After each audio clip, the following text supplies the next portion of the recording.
All right, we're live. So Tony isn't going to be joining us today. Patricia, so just the two of us. And Intergalactic Wrangler is on, and he says he has coffee.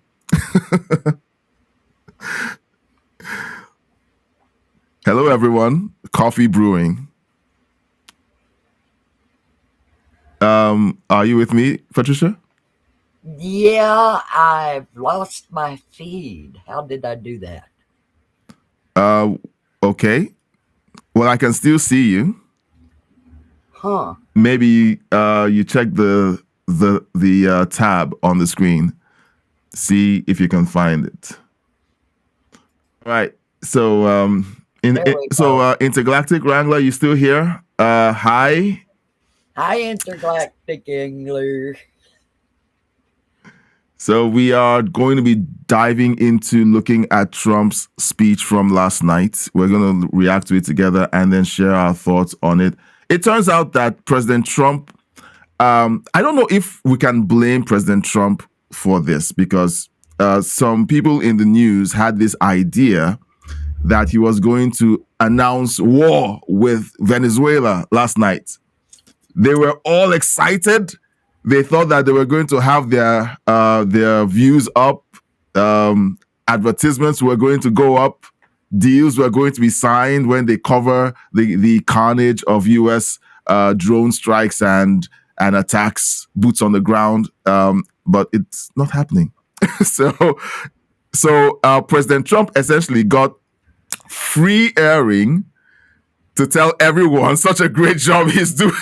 So I love it. Look, guys, I love it. Yes, it wasn't honest. He wasn't playing straight with the media, but if he told them all he was going to do is tell the American people all the great things that have been taking place in the United States, I'm sure that many of them would not have given full coverage of the speech. So what do you think, Patricia?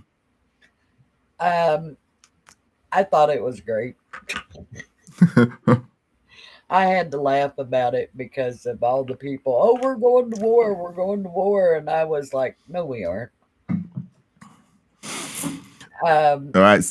the attacks that Trump has done in the past should have already set people up to know that Yeah. no, he's not going to send boots in.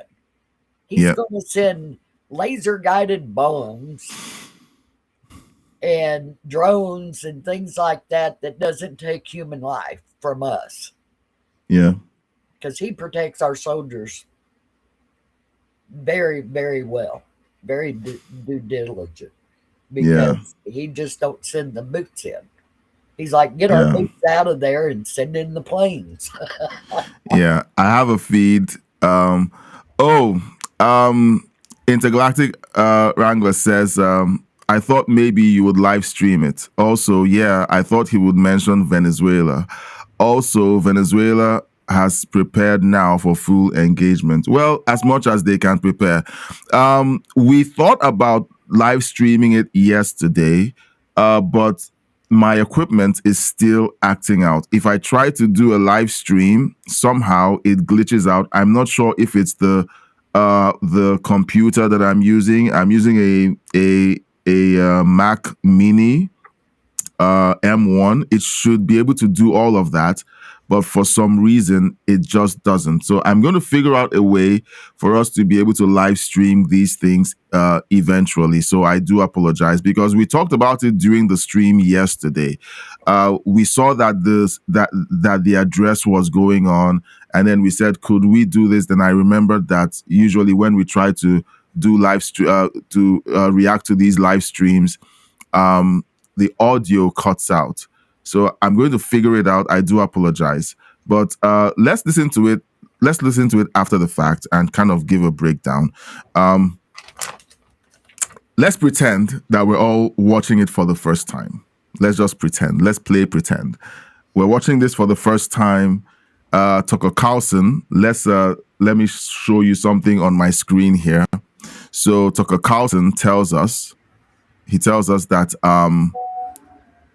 that he has it on good authority. This was yesterday. Tucker Carlson says that he claims that Congress was briefed that Trump would announce a war with Venezuela during the address to the nation. Wonder if But Adam in reality, Schiff told him that. I'm sorry? I was wondering if Adam Schiff told him that. Well, they all want to believe that Trump is going to start World War III, and they're desperate for that narrative to kind of take place. But that's not. But that didn't happen. So let's just take a look at the speech. Let's dive in. I'm sure that you have your thoughts. So you guys, let's know your thoughts in the chat. Okay, and please consider sharing the video, liking the video, hit the thumbs up. And while we're talking, even if you don't have anything to say, do us a favor and use the heart emoji in the chat. It kind of sends a signal out to YouTube universe to get people like you wanting to watch it. What? Tara says, "Oh no, I don't understand why she's so sad. Are you sad that Venezuela isn't going to get a visit from Trump's Trump's justice, or is it just oh no that we couldn't live stream it? Well, let's just watch. We'll do as much as we can." Give some reactions, and then we'll also be pivoting to other news. Tony couldn't make it to today's live stream. Tony has been awake for almost 24 hours. He's an artist. He stays awake odd hours, and we've been talking to him for almost an hour, and we thought he was going to be on, but we tried to encourage him to go to bed because it's not smart to be awake for 24 hours with no sleep. All right, so let's jump in and watch Trump's address, and we'll give our reaction to the talking points.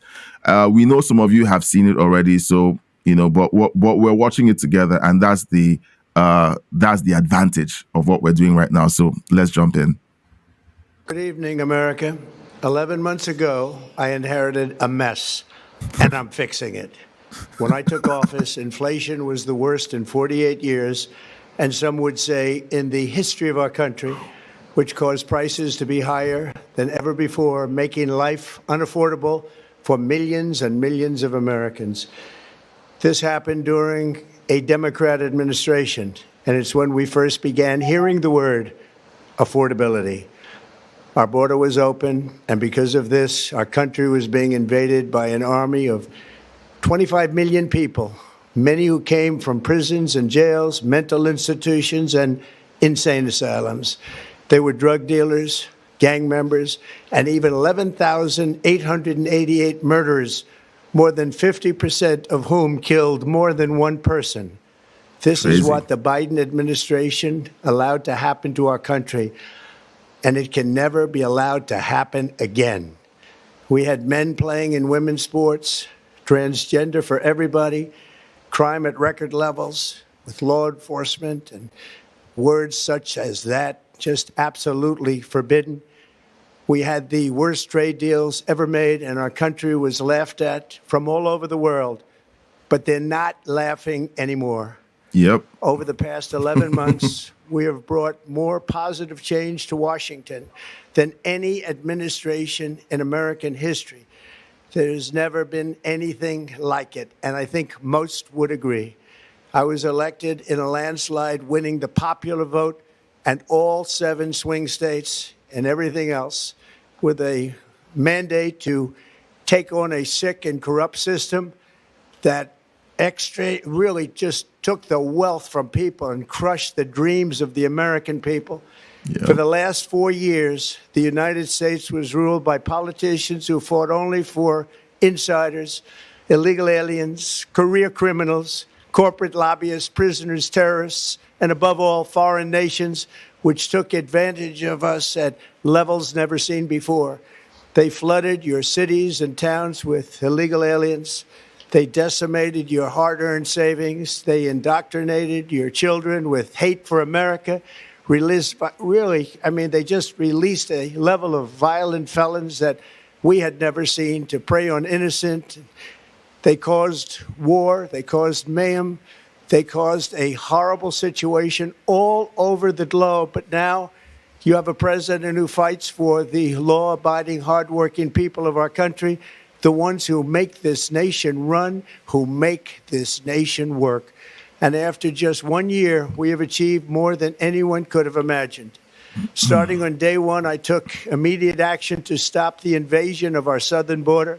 For the past 7 months, 0 illegal aliens have been allowed into our country, a feat which everyone said was absolutely impossible. Do you remember when Joe Biden said that he needed Congress to pass legislation to help close the border? He was always blaming Congress and everyone else. As it turned out, we didn't need legislation. Yeah, we just remember needed that. a new president. Yep. We inherited the worst border anywhere in the world, and we quickly turned it into the strongest border in the history of our country. In other words, in a few short months, we went from worst to best.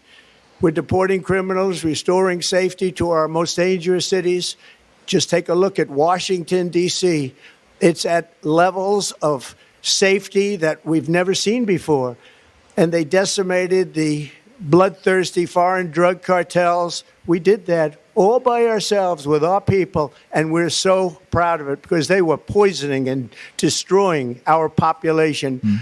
Drugs brought in by ocean and by sea are now down 94%.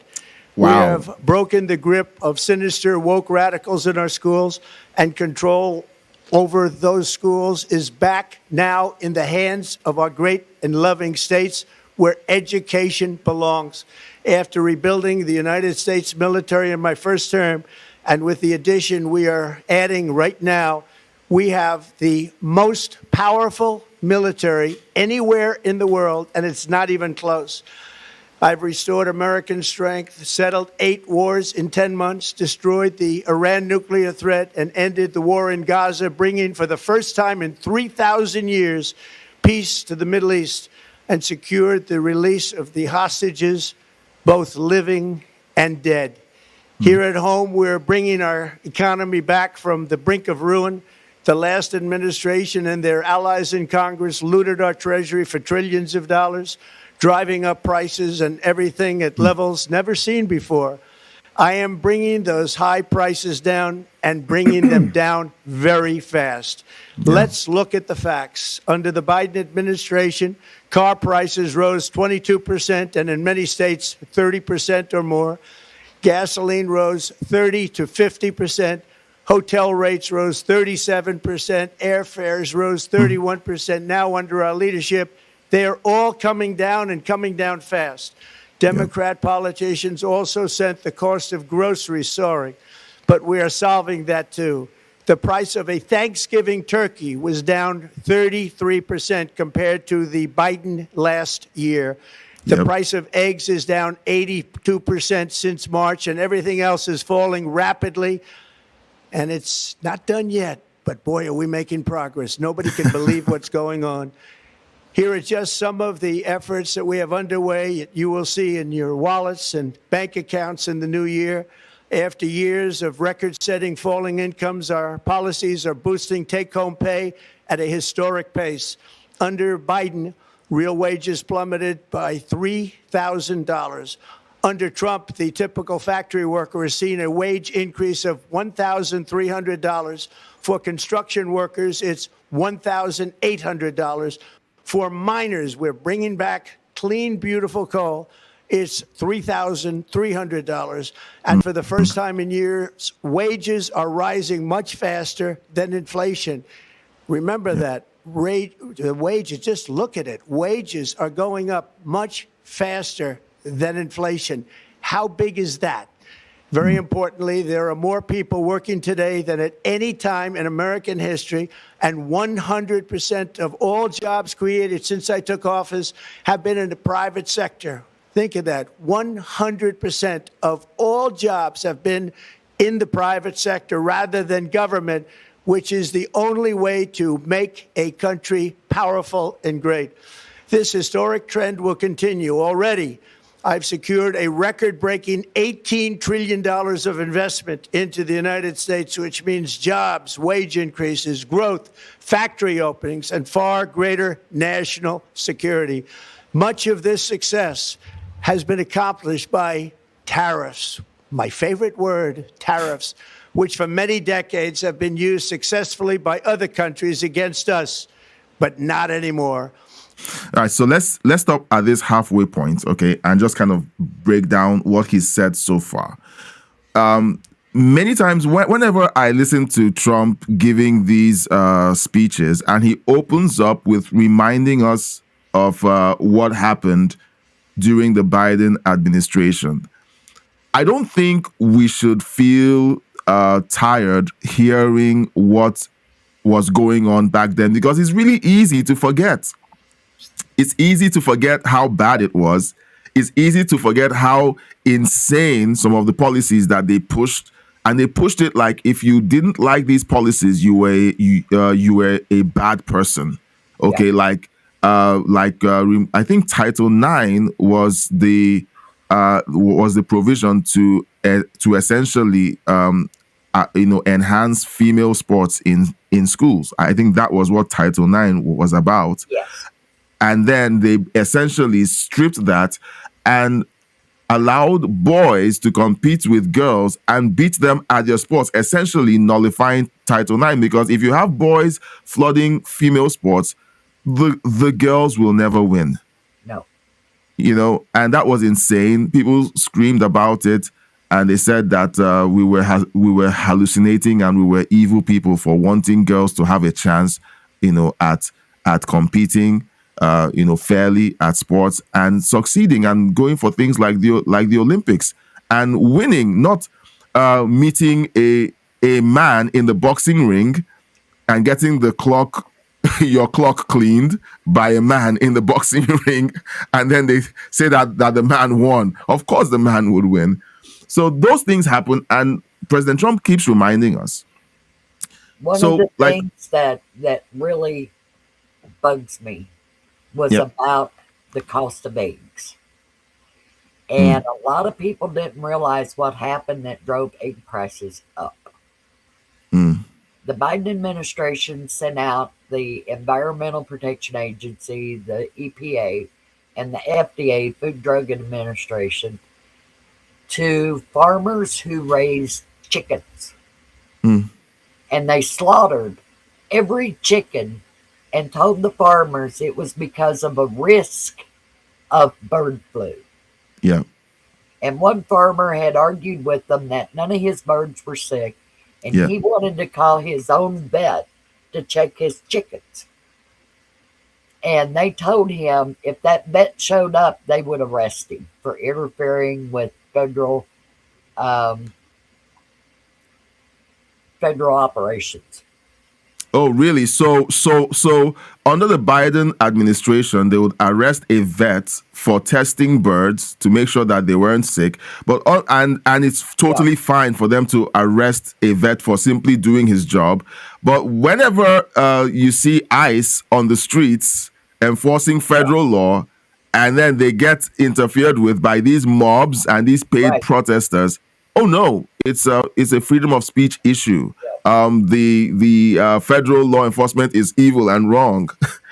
It's insane. Yeah, the Biden administration killed all the egg layers, and then on top of that, I think it was in Maryland, they had a huge chicken processing plant that produced a very large part of the egg market. Burnt to the ground and killed every chicken in it. Crazy. So we had a egg shortage that happened immediately. Now, a lot of people don't understand you can't get that type of a market back up and running in a couple of weeks. Yeah. Because you got to start with little baby chickens and raise them up to the age that they start laying eggs again. Yeah.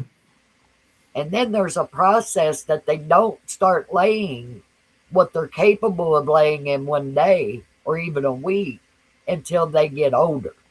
So the cost of eggs has been going down because of the maturing chickens. But the mainstream media wants us to believe that Trump promised that the price of eggs would go down, and he's been in office for 2 weeks. Why are my eggs still so expensive? It just shows how ignorant either their audience are or how ignorant they are, because they don't know how things work. People think that beef comes from the fridge. You know, like we're raising kids who think that beef comes from the fridge at the supermarket. They don't know that you have to raise cattle, and then process them before they wind up on the shelves or in the freezer. So you hear all sorts, and you hear from people like AOC who say that the economy is suffering and Trump has destroyed the economy. And it's like, can you read the reports on the economy that's out there and stop making a fool of yourself? Well, she was a bartender, so essentially she got all her information from drunken sailors. Okay. All right, guys. We're going to continue with the briefing. Okay. Leave your thoughts in the chat. Intergalactic Wrangler says Santa got some in the sleigh for Venezuela, I think. I think that Venezuela is going to be sorted out somehow, but Trump is working on something. And I think he's being very strategic with how he's dealing with Venezuela. We're not going to see, I don't think, I could be wrong, and I hope I'm correct on this. I don't think we're going to see blunt force, the blunt instrument of military incursions for Venezuela. There's going to be pressure, soft pressure coming, and eventually Maduro will have to leave office, okay, and run to his friends in Cuba or in Russia. So let's keep our eyes peeled for that. But I don't think a report that Maduro was begging Colombia to come on board with him to help them out against the American military. Oh, really? And I haven't heard anything about Colombia talking back to him about that. And then I thought it was hysterical that Mexico, the president of Mexico, all at once pops up and says, "We will host a peace talk between America and Venezuela." And I'm going, curious. Well, like that would ever happen. Yeah. All right, so guys, leave your comments in the chat. We're going to read your comments, and then don't forget to react in the chat. Hit the heart button, heart emoji. Just let's know that you're enjoying the content, and what do you think about our commentary? Just let's know that in the comment section as well. Companies know that if they build in America, there are no tariffs. And that's why they're coming home to the USA in record numbers. They're building factories and plants at levels we haven't seen. AI, automobiles. We're doing what nobody thought was even possible, not even remotely possible. There has never, frankly, been anything like it. 1 year ago, our country was dead. We were absolutely dead. Our country was ready to fail. Totally failed. Now we're the hottest country anywhere in the world. And that's said by every single leader that I've spoken to over the last 5 months. Next year, you will also see the results of the largest tax cuts in American history that were really accomplished through our great, big, beautiful bill, perhaps the most sweeping legislation ever passed in Congress. We wrapped 12 different bills up into one beautiful bill. That includes no tax on tips, no tax on overtime, and no tax on Social Security for our great seniors. Under these cuts, many families will be saving between $11,000 and $20,000 a year, and next spring is projected to be the largest tax refund season of all time. Amazing. Because of tariffs, along with the just passed One Big Beautiful Bill, tonight I am also proud to announce that more than 1,450,000, think of this, 1,450,000 military service members will receive a special, we call Warrior Dividend before Christmas, a Warrior Dividend in honor of our nation's founding in 1776. We are sending every soldier $1,776. Think of that. And the checks are already on the way. Nobody 1776. understood that one. Look, I remember Kamala Harris saying that President Trump hates the military and that he called them suckers and losers. You know, every time she used that on the campaign trail, of course, we all knew that they were lying. We all knew that that wasn't true. We all knew that that hoax had been debunked, but it never stopped them from repeating it again and again. And the gullible, useful idiots out there continue to repeat that till today, even though it's been debunked. You know, and it's it's heartbreaking that people are so misinformed, but it's painful that people are so stupid. It's heartbreaking.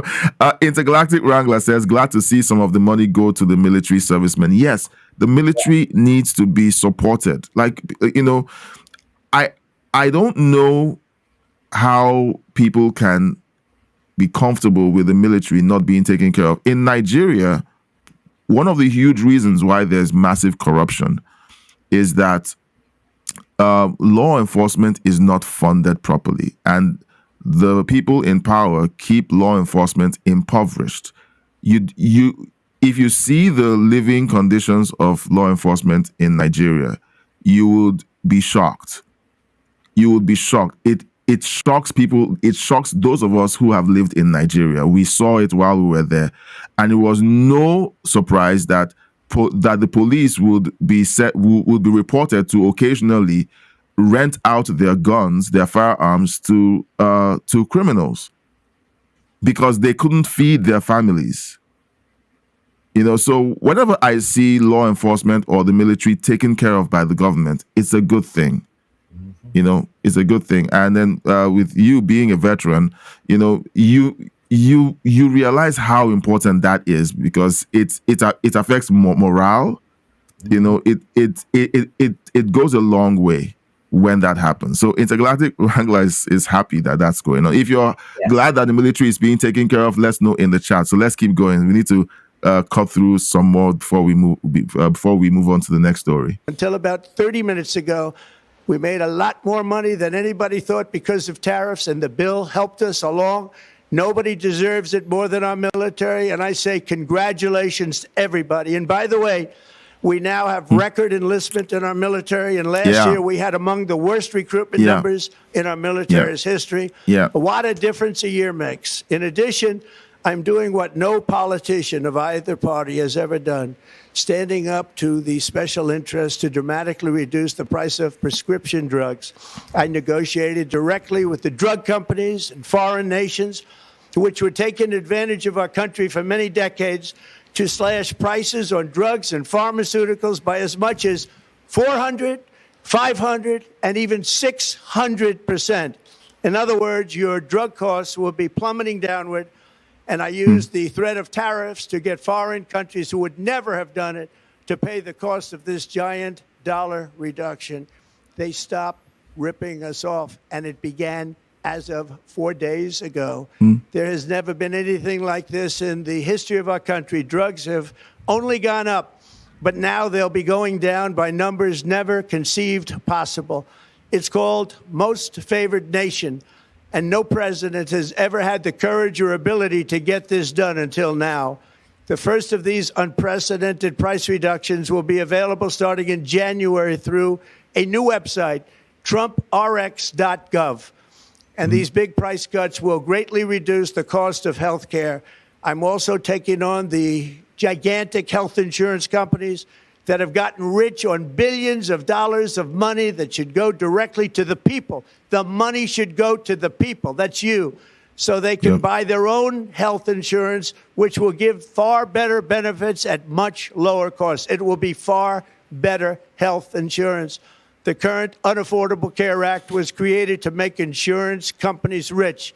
It was bad health care at much too high a cost. And you see that now in the steep increase in premiums being demanded by the Democrats, and they are demanding those increases, and it's their fault. It is not the Republicans' fault. It's the Democrats' fault. It's the Unaffordable Care Act, and everybody knew it. Again, I want the money to go directly to the people so you can buy your own health care. You'll get much better health care at a much lower price. All right, so let me know in the chat if you support what President Trump is trying to do with healthcare. Personally, I think it's a good idea. I don't live in the States, but this is common sense. If you put the money for healthcare in the hands of the people who need to pay for the healthcare, they would negotiate better than the government does with these insurance companies. What do you think, Patricia? They designed Obamacare to make the insurance companies rich. They fooled the insurance companies to begin with, promising them 18 to 30-year-olds would be signing up to be covered under health care. And what they found out once it got started was that 18 to 25-year-old group couldn't afford health insurance. Oh. So when they went through Obamacare, the government was paying their insurance bill. Okay. It was at a reduced rate of what the insurance companies charged. Okay. So then the insurance companies, to offset what they were losing, upped everybody else's policies. Oh. That's why it got out of hand. And they upped the deductibles. They had people dropping premium insurance plans to the worst plan that you could purchase. Yeah. For family. Things with high copays, like if you had to have an ultrasound done, you were going to pay $500 up front before your insurance even kicked in. That's crazy. And the deductibles, That's crazy. Some of the deductibles were so high that you couldn't meet them in a 1-year period of time. So it made it a mess. People weren't going to the doctor anymore because they couldn't afford the copays. People weren't getting treatments because they didn't have the cash up front to pay for the test and stuff. And Obamacare, all 4-foot stack of that paper should be put on in the middle of the city of DC. Gasoline poured on it and a match lit. Democrats will claim that you want to take away health care from the American people who need it if you suggest that in Congress. They say you're ripping health care away from those who need it. People are going to be dying in care facilities because of that. Well, that's what Obamacare has accomplished. Yeah, it is. They've even denied people life-saving drugs that they take on a regular basis. Look at that. Patients, heart patients, stroke victims, diabetics were all denied their medications under Obamacare. Yeah. All right. So let's take the chat before we keep going. Intergalactic Wrangler says, I watched the video of a black woman who moved to Africa. Now she regrets it and wants to come back. I think I may have reacted to that video months ago, and I think it was stupid. You know, when people say that Africa is Wakanda, I'm like, are you joking? All you have to do is go on YouTube and watch a bunch of videos from Africa, and you can see what Africa is like. Okay, so she basically played herself. Intergalactic Angler says people don't know how good they've got it. Yes, and that's what I'm trying to, like, for me, having a YouTube channel that essentially talks about U.S. news and politics from the perspective of someone who's lived in Africa for over 40 years. And I hear people on there saying how great Africa is or how great the third world is. I'm like, it's my job, it's my duty to let you know that they're lying to you. So, well, Thank you, Intergalactic Wrangler. Keep the comments coming. Let's know your thoughts on our commentary and on the videos that we're reacting to.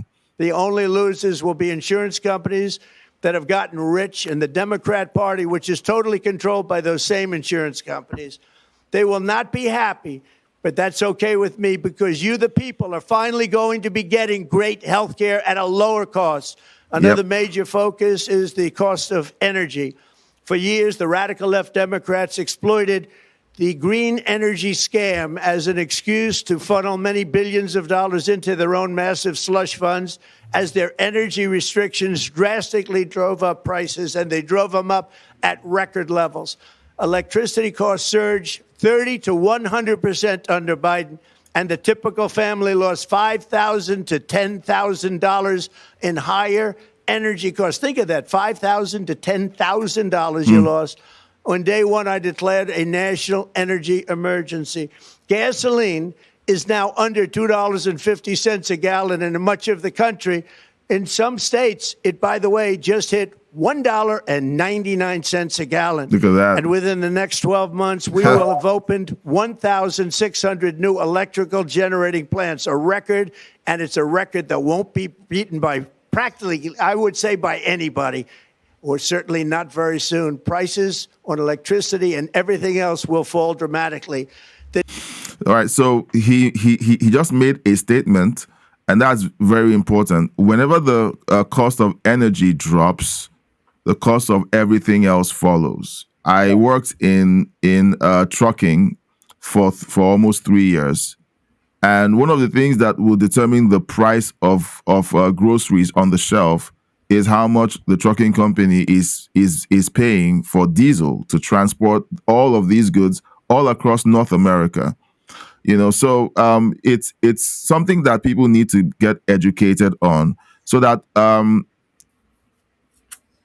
idiots, out there who say that the Trump administration isn't solving the grocery problem by focusing on energy, should be understood to be lying to you, and you should know exactly how these things work. When Trump was on the campaign trail and he said, my solution to groceries is drill, baby, drill, people said that's not the solution. AOC came up to say he's going to raise the cost of diesel or of gasoline because he's negotiating deals with these billionaire oil companies. She has no clue how the world works. She only knows how to gin up her economic graduate. Sorry? She is supposed to be an economic graduate. That she took economics in college. Oh, please. Please. She may have took it, but I don't think she attended any of the classes. Well, that's a point. That's a point. All right, so let's keep going. Democrat inflation disaster, again, the worst in the history of our country, also robbed millions of Americans of home ownership and indeed the American dream. The yearly cost of a typical new mortgage increased by $15,000 under Democrat rule. In 11 months, we've already gotten that annual cost down by $3,000, and it's coming down a lot lower. Wait till you see. The numbers are going to be shocking. And I'll soon announce our next chairman of the Federal Reserve, someone who believes in lower interest rates by a lot, and mortgage payments will be coming down even further. Early the new year, and you will see this, in the new year, I will announce some of the most aggressive housing reform plans in American history. A major factor in driving up housing costs was the colossal border invasion.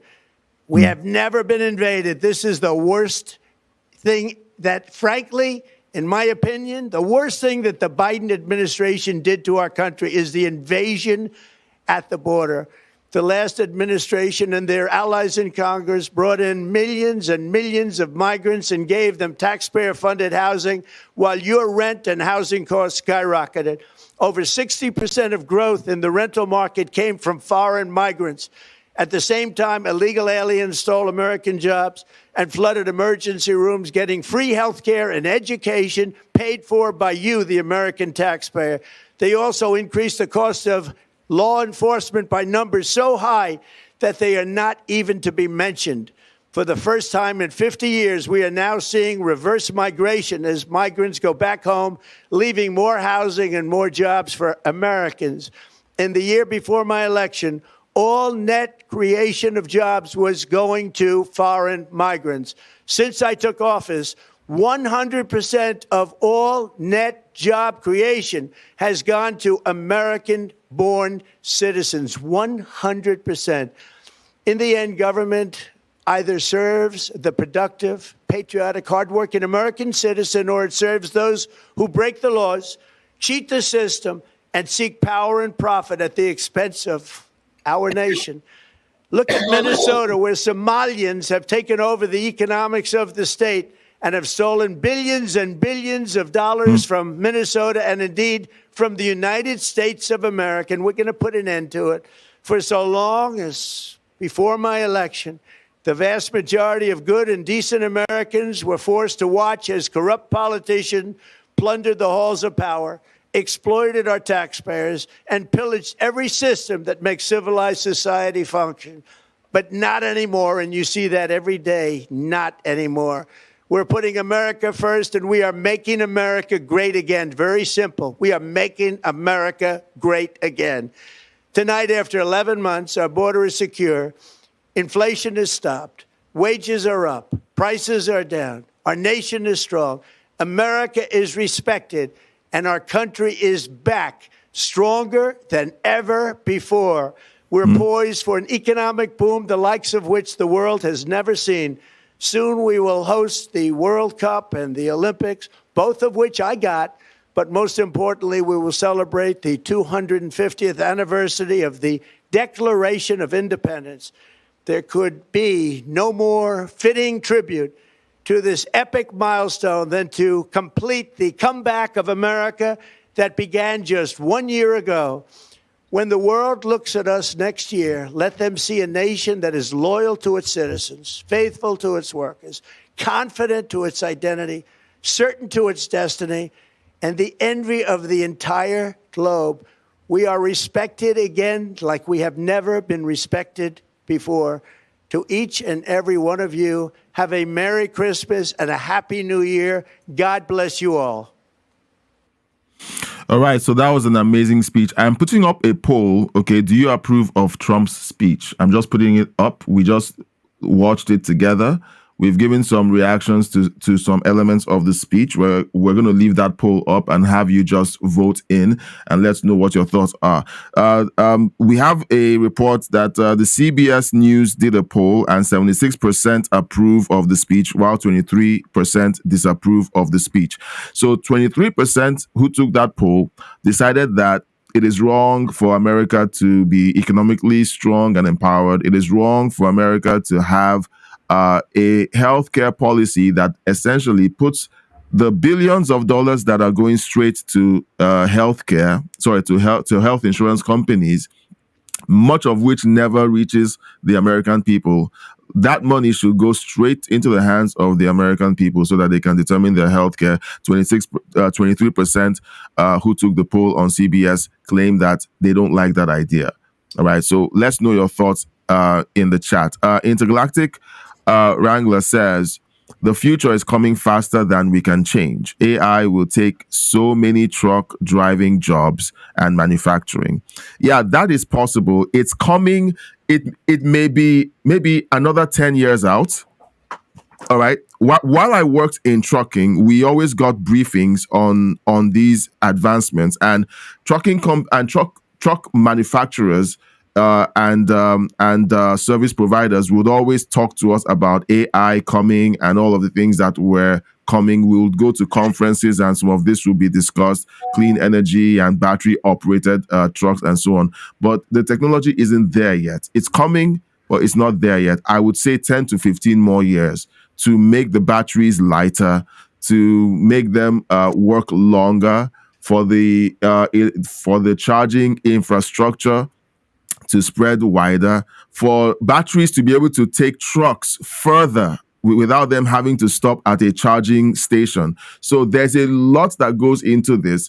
If there are delays, okay, if if there are delays for trucks to take the products where they're meant to be going, okay, it's going to be a problem. If AI is going to be driving trucks, all right, they need to be trained. There have to be safety protocols. There's so many things happening there's many things that need to happen for this to work. Okay, I worked in trucking. I also have a career in software and technology, and I can see that it's a bit further along. Okay, so let's know your thoughts in the chat. Let's know your thoughts about our comments. Take the poll. Let's know if you approve of his speech or not. Patricia, any thoughts before we segue into some reactions to the speech? Number one, I do not see AI becoming a truck driver. Okay. There's too much involved with that whole thing. I mean, you get out, you walk around your truck, you check all the tires, you've got all these safety protocols that you have to deal with. What are they going to do? Put a little robot in there that jumps out every time and does those jobs? That would be so expensive and so crazy that nobody would be able to afford to do it. Yeah. As far as electric grids go, there is an electric plant in Tennessee that not very many Americans know about. It's called the Tennessee Valley Authority. They are a federally funded electric plant. And they set up satellite plants all over the eastern part of the United States. When Obama was in office, he shut down 12 of those plants, closed them completely. And it created an electric shortage that was so severe that if businesses wanted to come back to the eastern part of the United States, there would have been a question about having enough electric to run them. Yeah. So now Trump has gotten onto that and created 100 more than we lost. Mm-hmm. So that's great. I mean, you see what happened out in California with the rolling blackouts because California refuses to build any new energy plants. They buy all their electric energy from states around them. So how is that a smart move? Tara says, I really hope whoever is president after Trump has as much guts. He has done a lot in a short period of time. But here's my reaction to that comment. And everyone else who's watching, let me know if you think my reaction is appropriate or you think it needs some adjusting.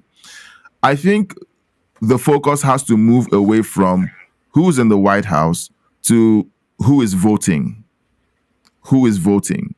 So the politicians always mirror the attitude of the base that they pander to.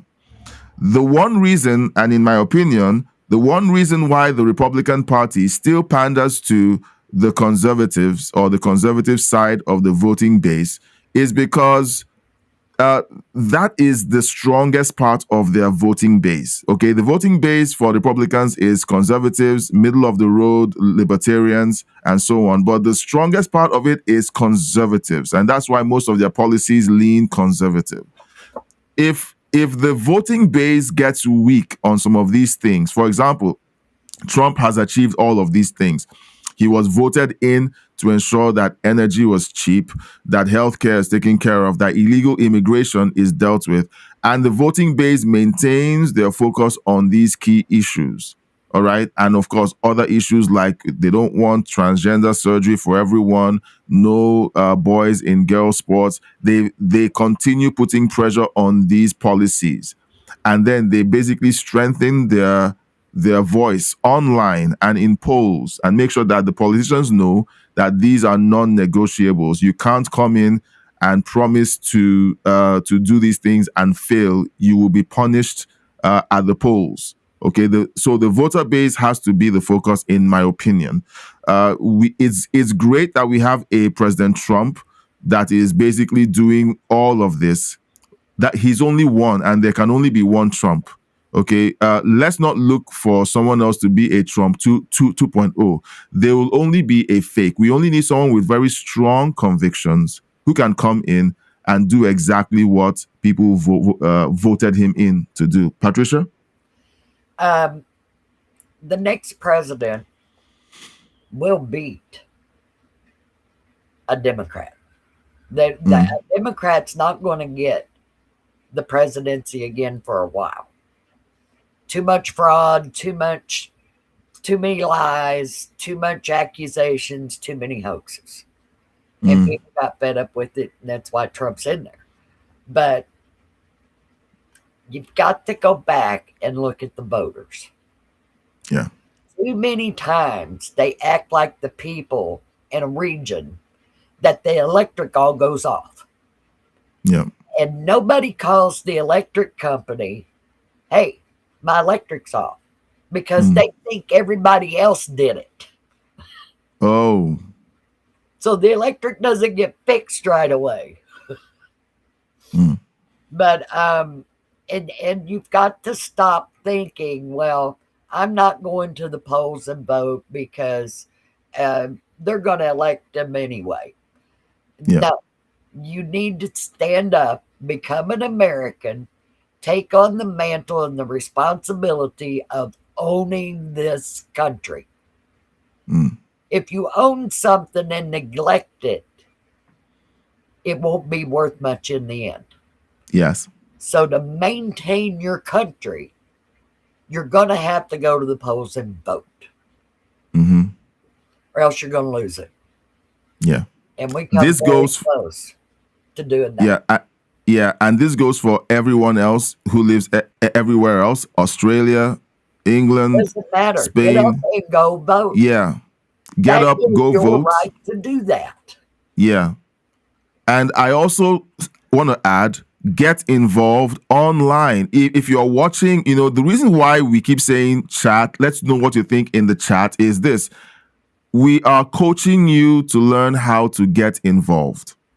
We're teaching you to get involved. I'm going to repeat this. Yeah, I'm going to repeat this story, and it's important.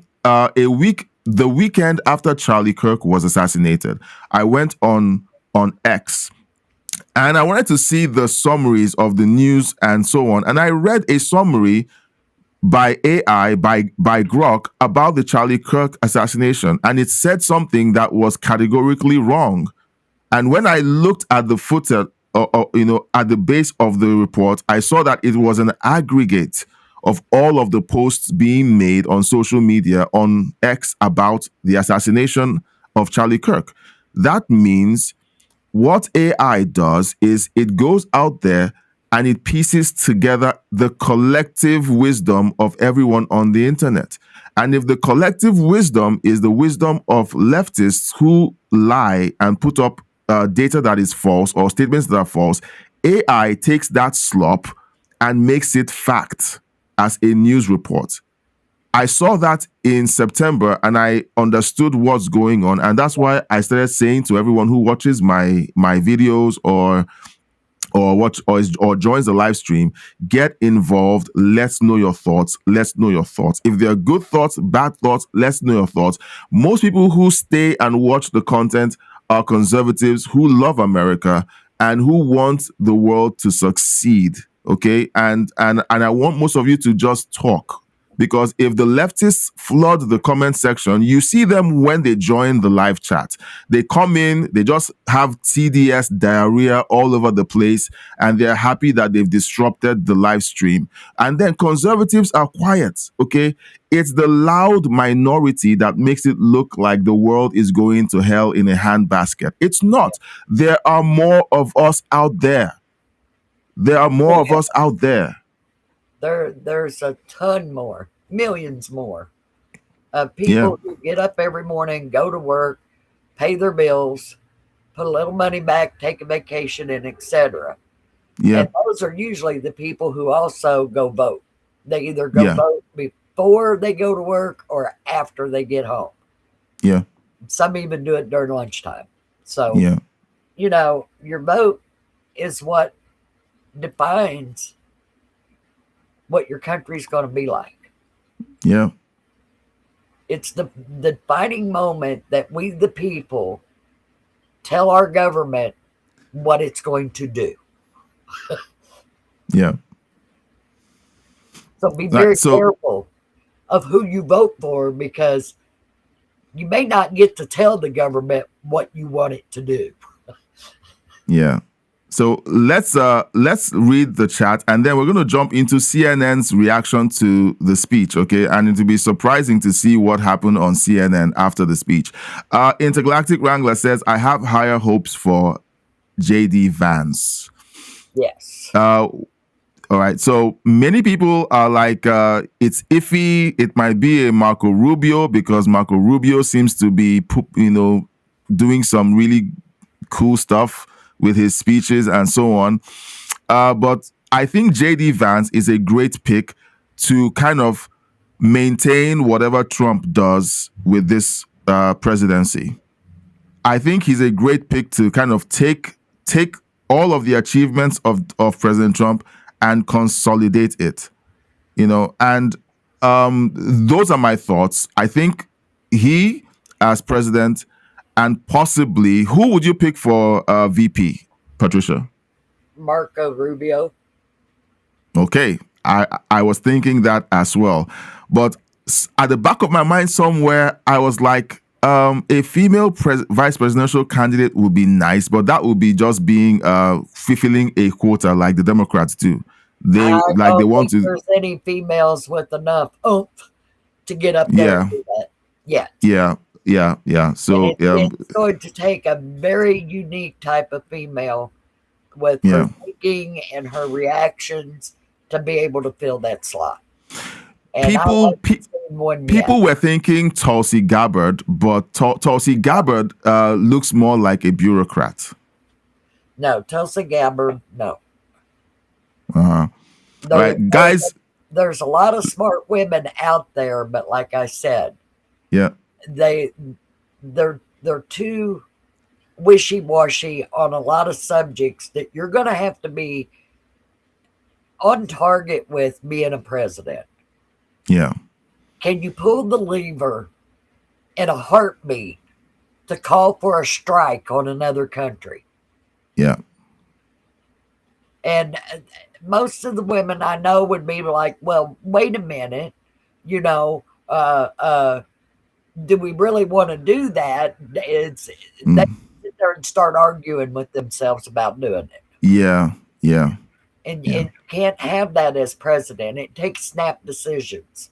Yeah. Immediately.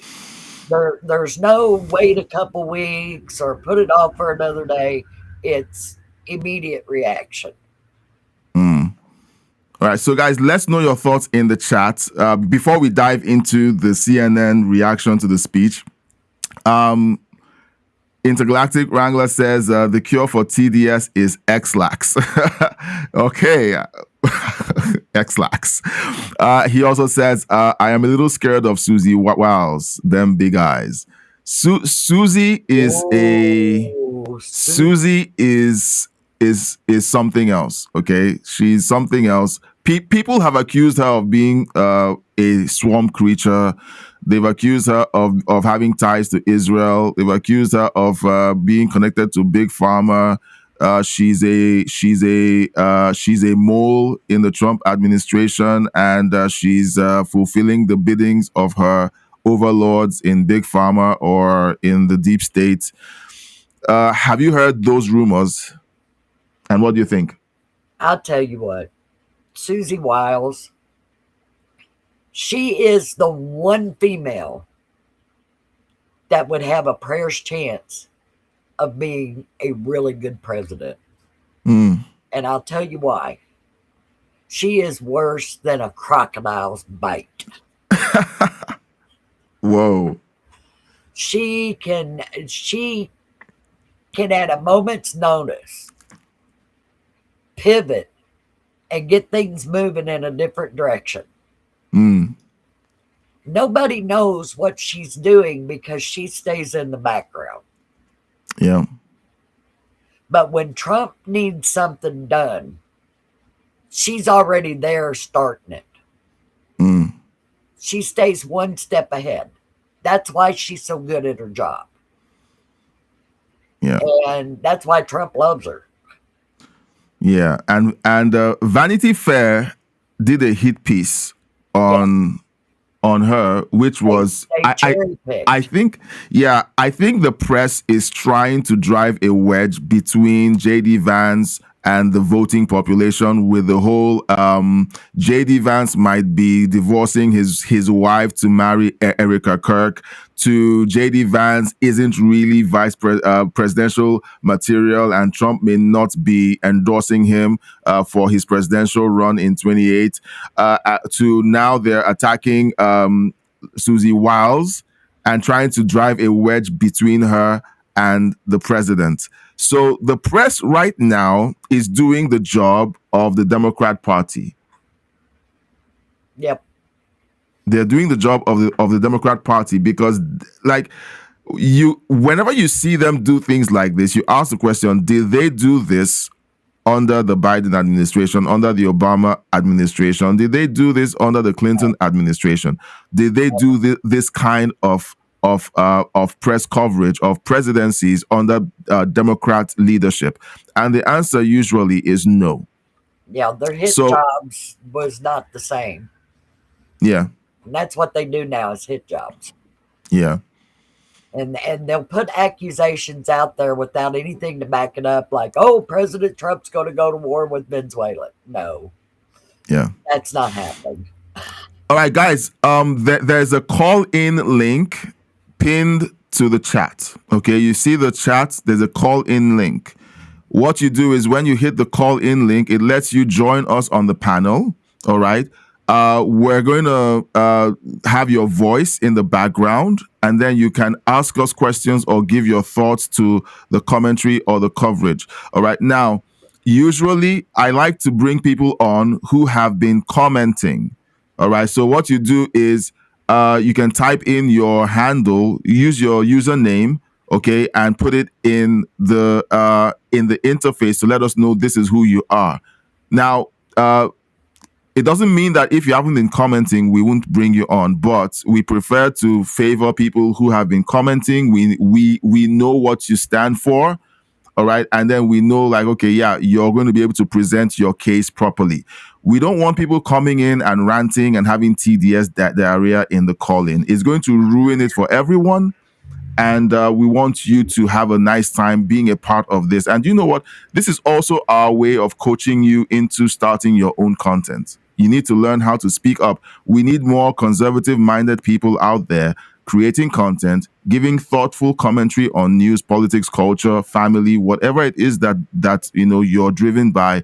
You need to be able to learn how to do this and speak openly and publicly about it in a well-articulated way. So, call-in feature is open, the chat is open, and would love to have you on the live stream call-in. So it's active, and we're waiting to hear from you if you really want to join and be a part of the conversation. Now, a Harvard economics professor said this about the November inflation numbers. Let's have a listen.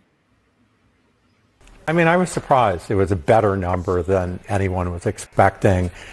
Look, inflation's been very high. Mm-hmm. It's stayed high. It has not been coming down. But, you know, people were expecting it to be above 3%. It was well below 3%. I mean, I think the president will take this as good news. The investors will think that interest rates will get cut more. So, you know, it was a positive news. There's no other way to spin it. Absolutely. All right. And then CNN also gives President Trump good news with some index reports. Brand new numbers on inflation. You can see the annual rate of inflation down a little bit in November. It was at 3% the last time we got a reading. Now it has ticked down, cooling slightly to 2.7%. Let's get right to CNN's Matt Egan for the latest on these numbers. This is below expectations, Matt. That's right, John. Finally, some good news on the number one economic issue, the cost of living. So The government just put out this new report saying that consumer prices were up by 2.7% year over year in November. That is much better than the forecast from economists, which was for 3%. And as you mentioned, this is a step in the right direction relative to September, which was at 3%. Now, I can't tell you what it was in October because the government shutdown messed with the collection of data during that month. But clearly, this is another step in the right direction. All right, so that's CNN giving the Trump economy a healthy report, if you will call it that. Okay, so what do you think? Because they had all these experts lined up to say how horrible the Trump economy was going to be. I think we talked about eggs earlier, how they expected the cost of eggs and groceries to plummet within weeks of Trump taking office, since he promised that they would go down. They tried to make it look like Trump was promising to wave a magic wand and all of these things would be fixed. But Trump was very clear that there was going to be a process, that there were going to be painful moments where the changes in policy were going to affect people. It wasn't going to be comfortable. He said it repeatedly. And now the results are coming in, and CNN is sounding surprised. We have an econ professor saying that he's surprised. Look, if he's an economics professor and he's surprised, and those of us who don't have degrees at the end of our names in economics could see this coming, I think parents should pull their kids out of.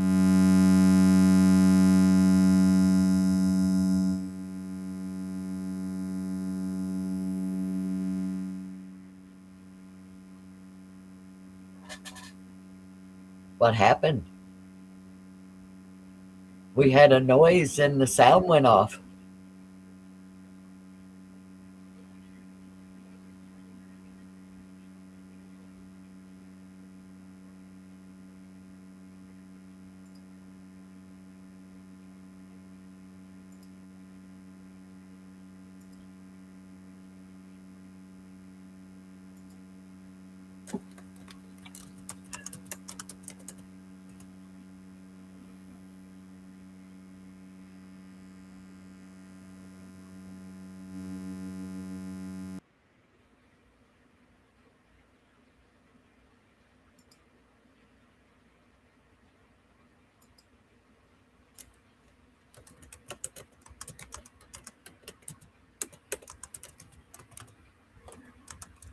All right, I'm back. Sorry about that. Like I said, I need new equipment. Okay, so subscribe, like, share, support us with a donation in the super chat, super thank. Join the membership. It helps to get me new equipment. Okay. So I thought 3i Atlas had zapped us. Yeah, I'm so sorry. I'm so sorry about that. All right, so guys, let's hear your reactions to the CNN report in the chat. Patricia, what do you think about the fact that CNN is saying all of this months after they tried to tell us that President Trump's economic plans were going to ruin the economy for families and people everywhere? People were going to be on bread lines. People were going to lose jobs. The American economy was going to be toast. Now that they're reluctantly giving us the numbers, what do you think? I have seen CNN surprise and shock me over several stories here recently. And I think they finally got an eye open, one eye open, and they're looking at their own numbers and noticing their ship's sinking. They've got to do something to turn it around. Yeah. So they're bringing out these news stories and finally telling the truth. And people are taking notice of it and saying, well, we didn't expect that from CNN. Well, I still don't buy it. You know, I don't buy it. I don't trust them. I can't trust them. They've lied to us for too long. It's just too painful. They've lost our trust, you know. So let's know in the chat what you think about CNN suddenly breaking out the champagne to say, yeah, President Trump did a great job. I don't think so. All right. It doesn't make any sense. Okay. Now, we have it's like a spider setting a trap. Is what it feels like coming out of CNN. Oh, we're going to say some good things about you, and then we're going to get your people on here and crucify them. Yeah. All right, so guys, let's know in the chat what your thoughts are. Okay, President Trump's speech essentially told us everything we needed to know about what's been going on over the last few months. How is it affecting you? Okay, if you're watching, how is the Trump economy affecting you? And you don't have to live in the United States to have it affect you. It's affecting people all over the world. Okay, gas prices have plummeted in Canada, in Australia. It's affected countries all over the world. So let's know how the Trump economy has affected you. Okay, gas prices. $1.60, $1.80 in some parts of the world. It is amazing.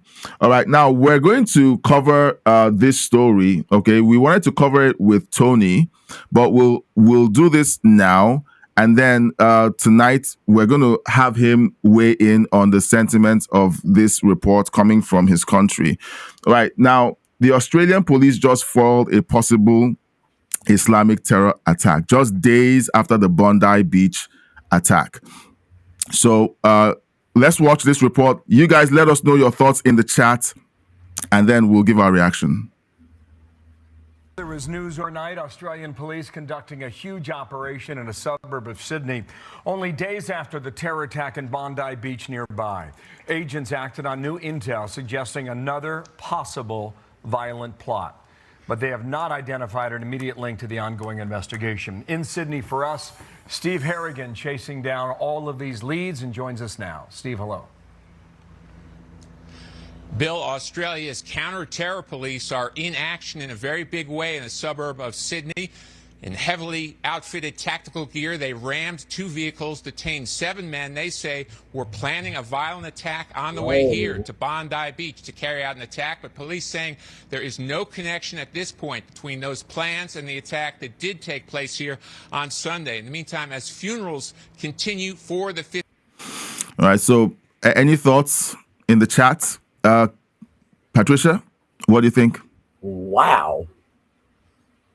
That they've possible new plots. Was Bondi Beach a wake-up call for them to pay attention, or what? Well, to be honest, the response of the authorities hasn't raised confidence because essentially they've been saying, here's how we're going to solve this thing that just happened. We're going to take away more guns. Look, whenever the authorities respond in a weak, spineless way, it emboldens more action like this. All right. It doesn't put the fear of God in people who want to do crazy things like this. They just say, well, we still have the same spineless idiots in office claiming that right-wing extremism is the problem. All right. They didn't even call us out. I guess we can still go about our business and keep doing what we're doing. Okay. That's the way I see it. Okay. It's crazy that we keep seeing stuff like this. Now, there's a report, and this is connected because we had the Brown University shooting, and then the next day we had the situation at Bondi Beach, and then Amsterdam. We haven't talked about Amsterdam because not much happened there that is so newsworthy that it flows to the top. So let's look at this report from Fox News. All right, now this is something that has come up, and it needs to be discussed because is there collusion between the authorities, whether it's government authorities or school authorities, and terror organizations that have essentially been given the run of the place. Okay, we have this report, and it's startling what this. The president, who was in show at today's presser, has been heckled for years by Muslim underclassmen. She always bends the knee, but they heckle her anyway. Over the summer, radical left human rights groups demanded Brown disable their security cameras so Palestinian activists could raise hell under the radar. Did they cave? We asked. No response. It's not just Brown. The whole city is a DEI mess. So we're hearing now that the pro-Palestine protesters pressured the school to disable security cameras. For days now, I've been asking, how does a school with over 800 cameras not have the photo of the person who killed those students and injured so many? And I guess this might be getting us closer to the answer. What do you think?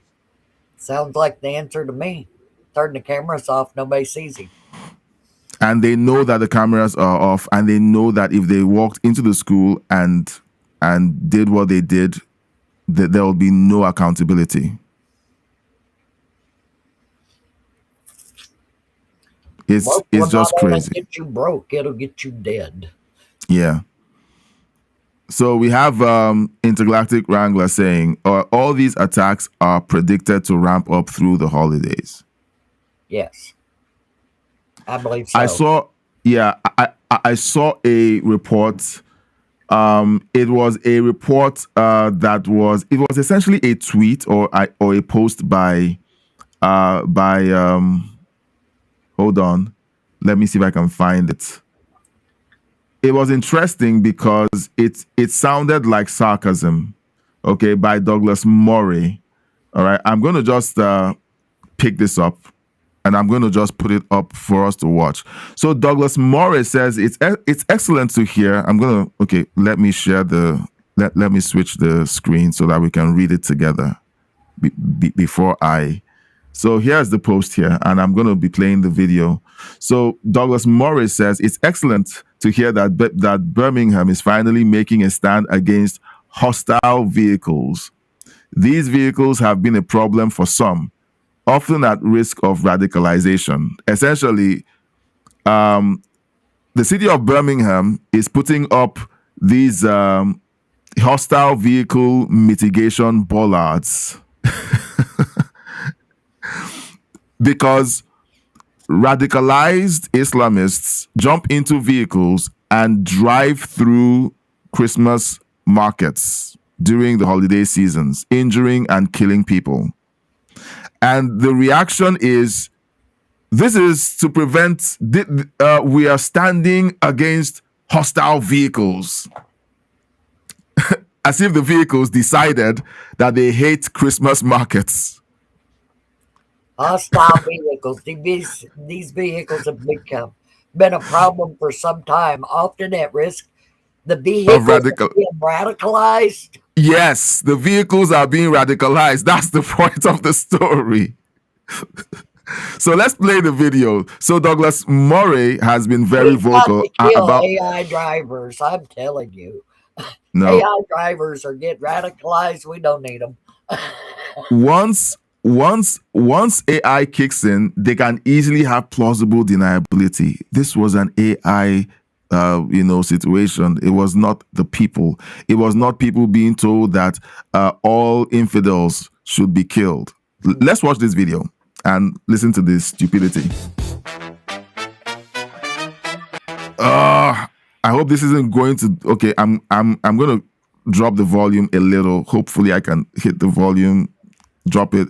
I don't want to get hit by YouTube for people.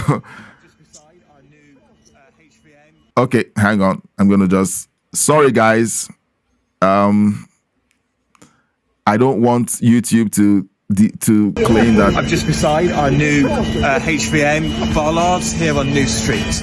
We install them to help protect and make our city centre safer, ensuring that you can go around your business and shopping and enjoy yourself. We are installing a large number of these right across the city centre, as well as in other parts of the city, alongside our new CCTV and other programmes like our new community safety officers. This is all part of a push to make sure that people are safe in our city.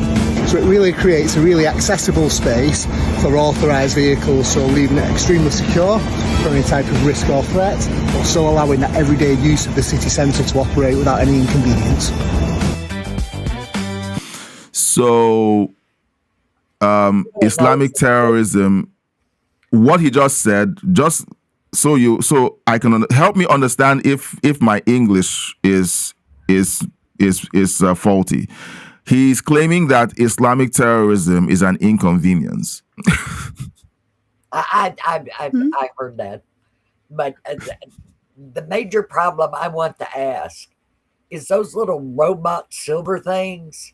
Yeah. Standing out in the middle of the street, going to stop a vehicle. I don't think so. They claim that it will, but I don't think it will. It'll slow it down. It'll slow it down. And not attached to the ground. They're not, because they're on wheels, they're on tracks, and all it takes is for a Humvee to just plow through it, uproot it, and keep going. If anybody walked up and kicked it, it would fall over. Yes. So guys, okay, so this is my interpretation of this advert. They was going to show us something that raises up out of the pavement. No. And it's not. No chance of that. So, like we saw after the Bondi Beach massacre, the Australian government steps forward to say, here's the solution that we're going to be putting out here. All of you law-abiding citizens are going to be further disarmed. And then we see the situation here with Birmingham. There's radical Islamists plowing through Christmas markets in Europe routinely. Every year it happens. Now, will the government decide, okay, we're going to start looking into these mosques, where these people come from, investigate the imams, arrest people who were connected to these attacks? None of that. In fact, the jails in the UK are so full that they're just releasing people because the jails are so full. A couple of months back, they released somebody who wasn't meant to be released. And it took them it took them about 3 days to track down that person. He was a sex offender who was released accidentally because the jails are so full in England. And then the magic solution to radical Islamists plowing through Christians in a Christian market trying to buy Christmas gifts, something that people have done for years in the West without needing hostile vehicle mitigation bollards. None of this was needed. People could walk down the street without feeling threatened. I think I told you and Tony that one of the things I realized after moving from Nigeria to Canada was how safe I felt driving at night. And I didn't realize how traumatized I was. Now we have a bunch of these lunatics bringing that trauma into Europe and into North America. And instead of kicking them out, you're making them feel right at home. Like, I am trying very hard to be understanding, but I can't understand this insanity. And these are supposed to be intelligent people running these cities. Look at how flimsy that thing is. It's like a baby stroller sitting out there. Intergalactic Wrangler says ED209 from RoboCop will be next. All of these things are, while I did while I worked in Nigeria as a tech consultant, one of the things that used to baffle me was where problems were called opportunities when you're writing a proposal. You know, you're talking about solving the problem of a company, but to you, it's an opportunity. So as far as these people are concerned, the fact that you have radical Islamists plowing through regular citizens and causing mayhem across Europe is a business opportunity. So instead of using existing laws, enforcing existing laws on the books, you get a company or a business to install CCTV and flimsy hostile vehicle bollards. How about arresting the criminals, for crying out loud? Deporting these insane people back to the countries they came from. How about that? That just blows my mind. I mean, a terrorist is going to see them and, oh no, hit them. Jeez. Guys, what do you think in the chat? Okay, so we have these stories that we've covered, and to be honest, the more we look at these stories, the more the weirder things get.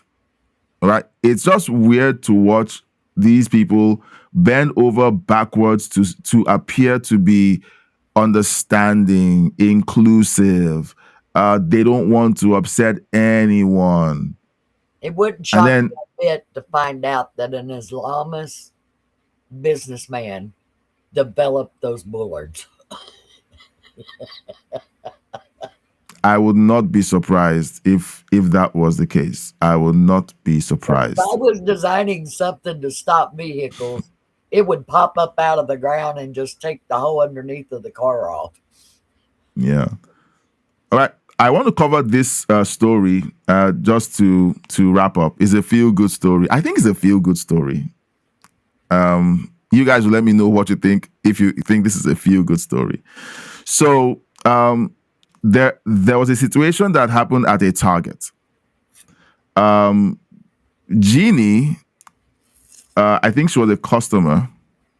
Just give me a second. I need to pull it. Jeannie was a customer who went to Target to pick up stuff. And then while she's there, an employee of Target harasses her because she walked into Target wearing the Charlie Kirk Freedom t-shirt.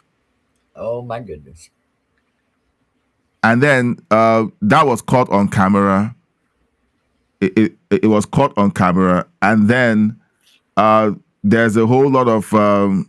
there was a lot of noise. And then she says this, okay? I'm just going to play this. She says this about the incident. And she says she doesn't want the person to lose their job, so she's not calling for them to lose their job. I'm going to play her statement. I'm going to tell you what I think. Some of you might think it's not very Christian, okay? And those of you who know me well know that I am all for following the teachings of the Bible. You might say that doesn't sound very Christian, but I'm going to just say what is on my mind. Carefully say it so that you understand what I mean. So let's listen to Jeannie talk about how she feels about this entire thing. I know we're calling for her to be fired for this. Do you think that that's right? Would you like that to happen? No, I don't think that's right. Like, one saying I have is, two wrongs don't make a right. You know, she wronged me, but I don't want to wrong her, or I don't want her wrong, because it's not going to make it right. I mean, that was her opinion. But she's the one that put it on Facebook, or put it on that.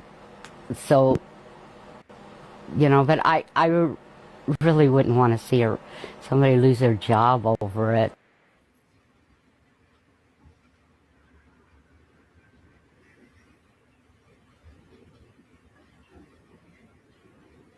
Give me a moment. I just need to take a call real quick. But Patricia, let's know what you think of what she said.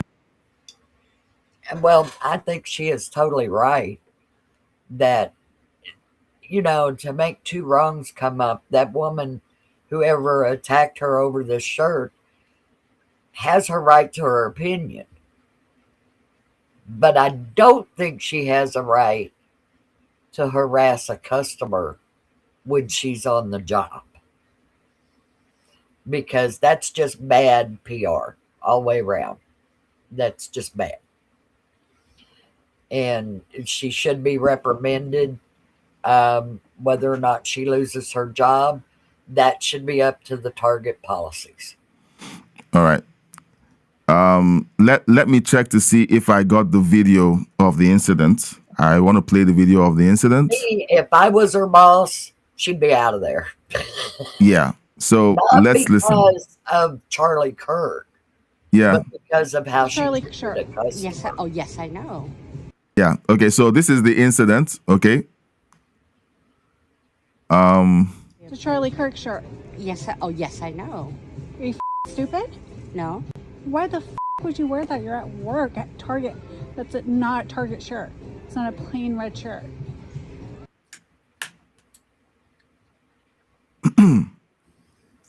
Sorry. You support a racist. A viral confrontation at a Target in Chico. All right, so that was the incident. That's all the footage there was. Profanity and so on, because people have a deep-seated hatred for someone they didn't even know. Okay, because if you ask any of them if they had watched 2 hours of Charlie Kirk's speeches or interviews unedited, they would say no. And they'll point you to the videos that they've watched, and they're all doctored or edited videos to make it look like Charlie Kirk was saying something he didn't say, similar to what was happening with Donald Trump. Yes. You know, so she says this, and then someone set up a GoFundMe for her. And today, it turns out that, oh, did I lose that GoFundMe link? Shoot. Do you know what? I didn't prepare to do this, so I'm not going to do it. But I feel like if the link, I could share the chat and say, guys, go donate to Jeannie. Because essentially, I think she lost her job or something over this. I think she lost her job or So something. the lady wearing the Charlie Kirk shirt was the Target employee? I think she and another employee were having. I can't. Okay. Let's see. Okay, hold on. Let me get the Grok breakdown of the story so that let's see. So Grok gives a breakdown and says this. The incident captured on video and shared online by the harasser to shame Beeman sparked widespread conservative backlash, including over 6,000 profanity-laced calls to the harasser's medical center employer. Okay, so the harasser was not a Target employee, but a customer. Okay, Beeman's gracious response has mobilized support, raising over $90,000 via GiveSendGo for her, while replies to the post highlight a divide between those admiring her grace and others arguing for workplace accountability and so on. Yeah, so yeah, I guess that's fired her because a customer ranted on her. I don't know. It's hard to follow the story, but here's but the good news. Okay, so the link to the GiveSendGo is there. So here's what we're gonna do, okay? Because Benny Johnson is an authentic influencer that I follow. So I'm just gonna share the GiveSend. Tony is awake. He's in the chat. Hey, Tony. So I'm gonna share the link to the GiveSendGo. All right, I'm just gonna put it up there. So you guys, if you feel like supporting her, so Jeannie was trying to raise $200,000, and so far the GiveSendGo has raised over $200,000. It's as at the last update, $204,788. So if you feel like supporting people who kind of stand in public for conservative values or conservative personalities who have laid it all on the line, please use the link to support her. I think that is a feel good story. Look, should conservatives be harassed in public simply because of their conservative views? Okay, I don't support conservatives going to pride parades to harass people who want to tell us about what they do in their bedroom. Do I support what they do by being out in the open, trying to force everyone to see what they do in the privacy of their homes? I do not support it. But I think attacking and harassing people should not be on the table, shouldn't be on the cards. That's just for me to say. Do I support what they do? No. But going out there and harassing them, I don't think so. Now, should conservatives continue to allow or continue to roll over and play dead whenever they are routinely harassed in public? No. Is that okay? I don't think so. No. And for years, it's been made to be okay for people to walk up to you and just harass you simply because you support conservative values. I don't think so. No.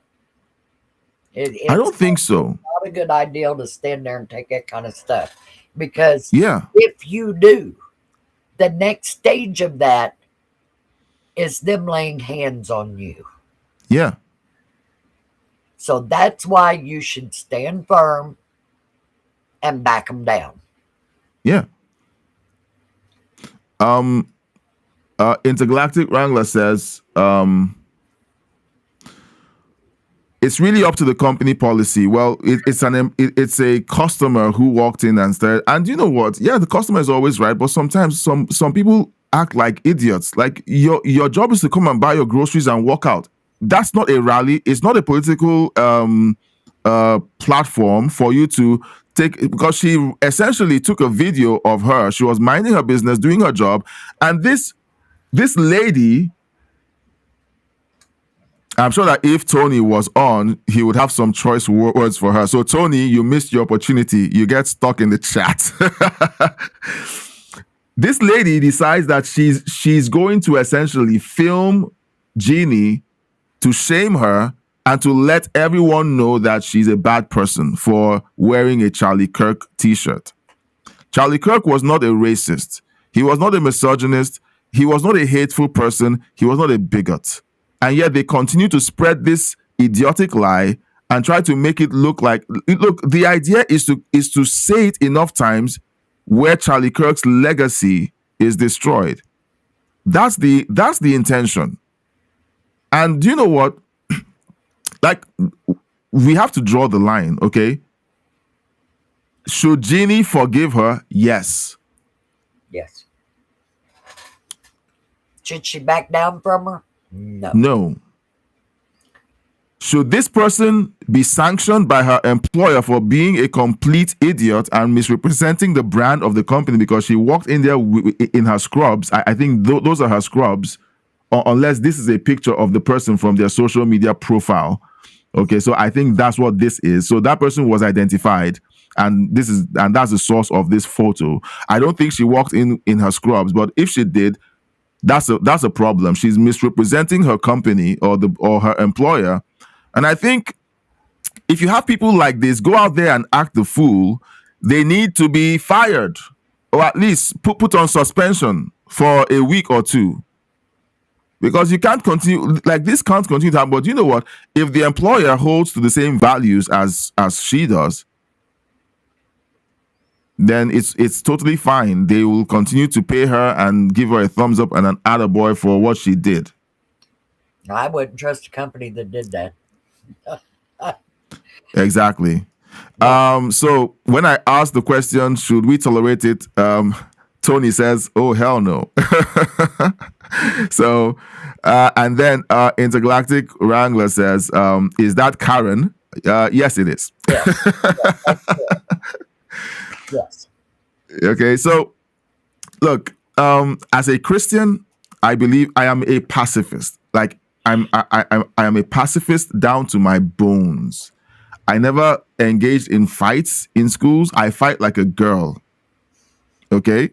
So when I talk like this, is because there are times when you have to do what you have to do. And when I say that, it doesn't mean you go out looking for trouble. But if you need to protect your loved ones, if you need to protect your space, I put a lock on my doors. I don't leave my door wide open to let every critter and vermin stroll around my house and hurt my kids and make people sick. I don't do that. That is that is me doing what I have to do to protect my family. Okay. Right. So if someone tries to put their hand on you, okay, you back away as much as you can. But look, you need if it gets out of hand, you need to learn how to handle yourself. Yes. Okay, and protect you, because if you're the provider of your family, you protecting you is you protecting your family. Okay, so this lady, who is evidently an elderly woman, who's probably been working there part-time to boost up her income level with her retirement funds.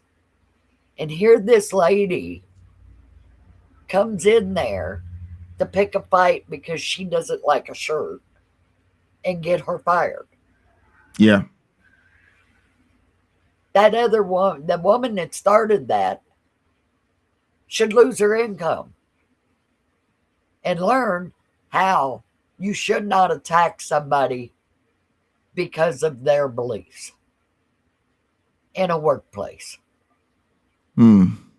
Just because she's a customer didn't give her the right to attack a Target employee. I've always had a big problem with Target's policies ever since Princess Diana died and Elton John donated money from an album he wrote to Princess Diane's charities.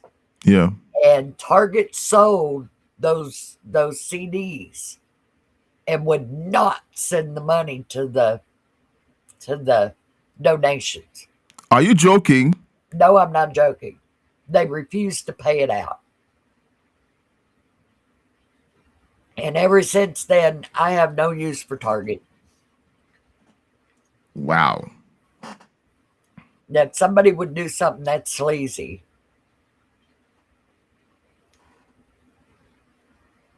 And then when they put all that swimsuit wear up in the front of the store, when you first walked in, you got slapped in the face with it for transgenders. I mean, that was ridiculous. Target has been so far off base that it ain't even funny. I don't know who owns it, who runs it, but they need a hard lesson in customer satisfaction. And it's not by letting some snooty woman walk into your store and accost your employees. Yeah.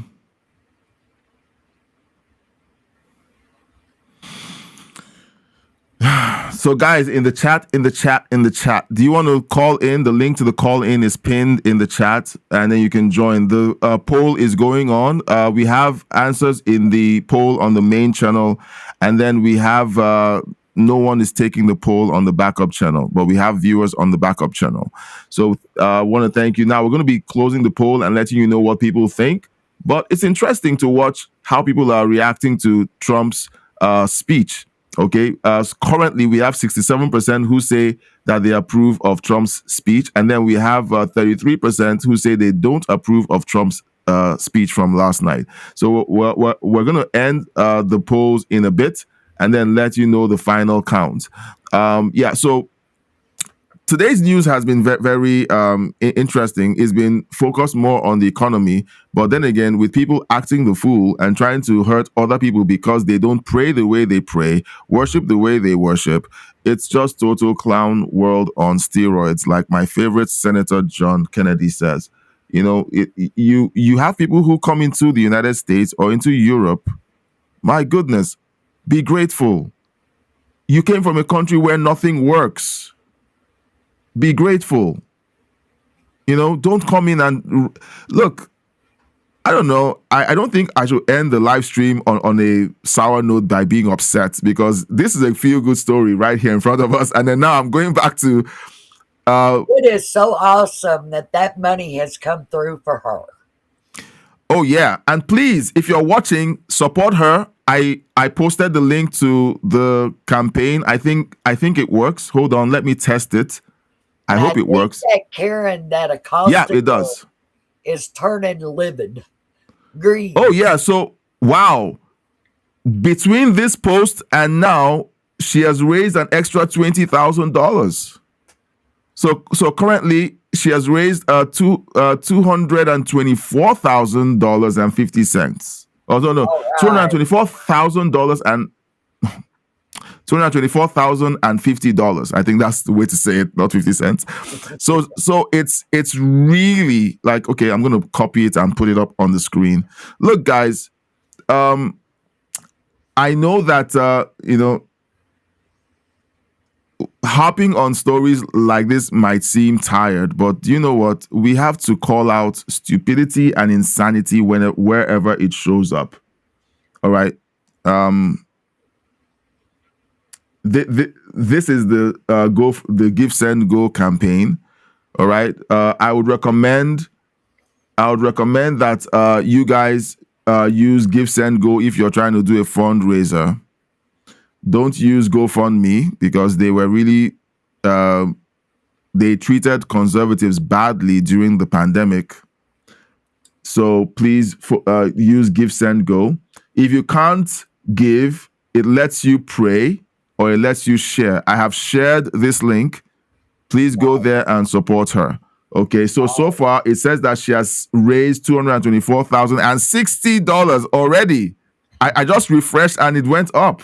So people are supporting her. Look, it's fine. Look, when someone is out in the open and a woke Karen tries to get them to lose their jobs, it's awesome when we rally around them and say, okay, let's make it okay for you. Okay, so that the government's job or the employer's job is to hold them accountable.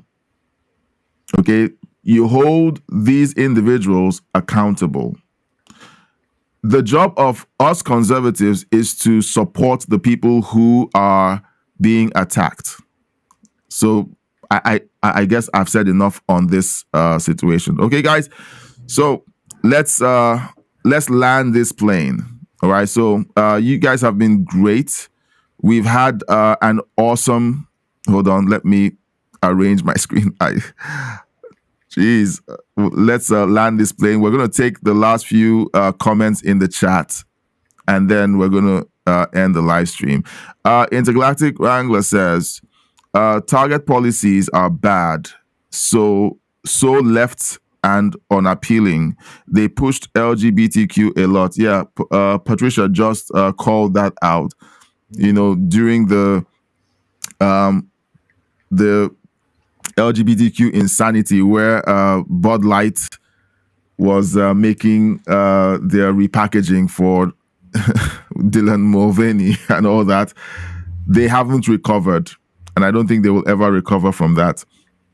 Target dodged a bullet because they moved away. They took away the LGBTQ swimsuits displays, just in the nick of time. So that was that was them dodging a bullet, but it showed that they are very woke, and every opportunity they have, they will vote woke. Intergalactic Wrangler says Trump signing the cannabis order. Okay, yeah, he's supposed to sign it. There was an executive order that was meant to be signed today. So let me see. Give me a moment. Let me see if it is possible. Oh, geez.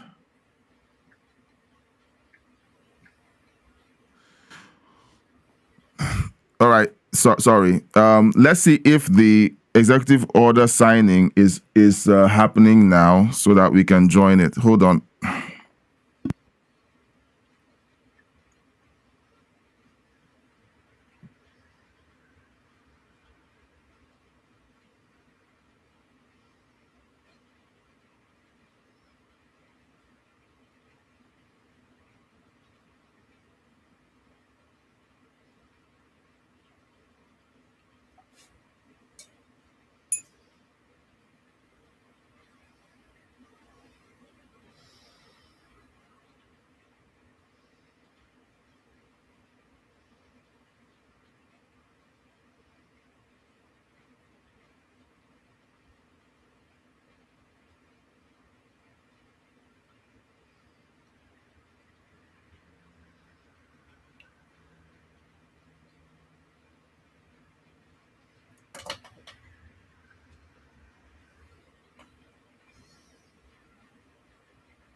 They did not have a way of providing these treatments until today.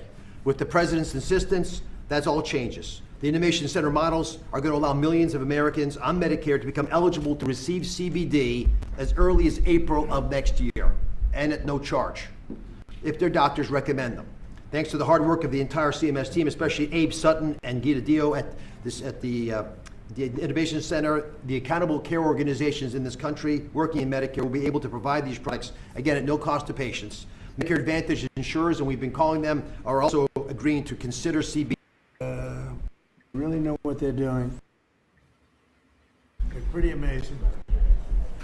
Hello, everybody. Yeah, that's okay.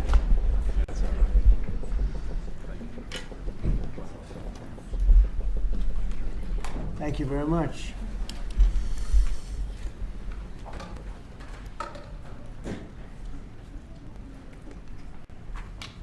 Well, this is a big day in many reasons, really for many reasons, and I have a very distinguished group of people behind me, mostly medical people and brilliant people, and they really know what they're doing.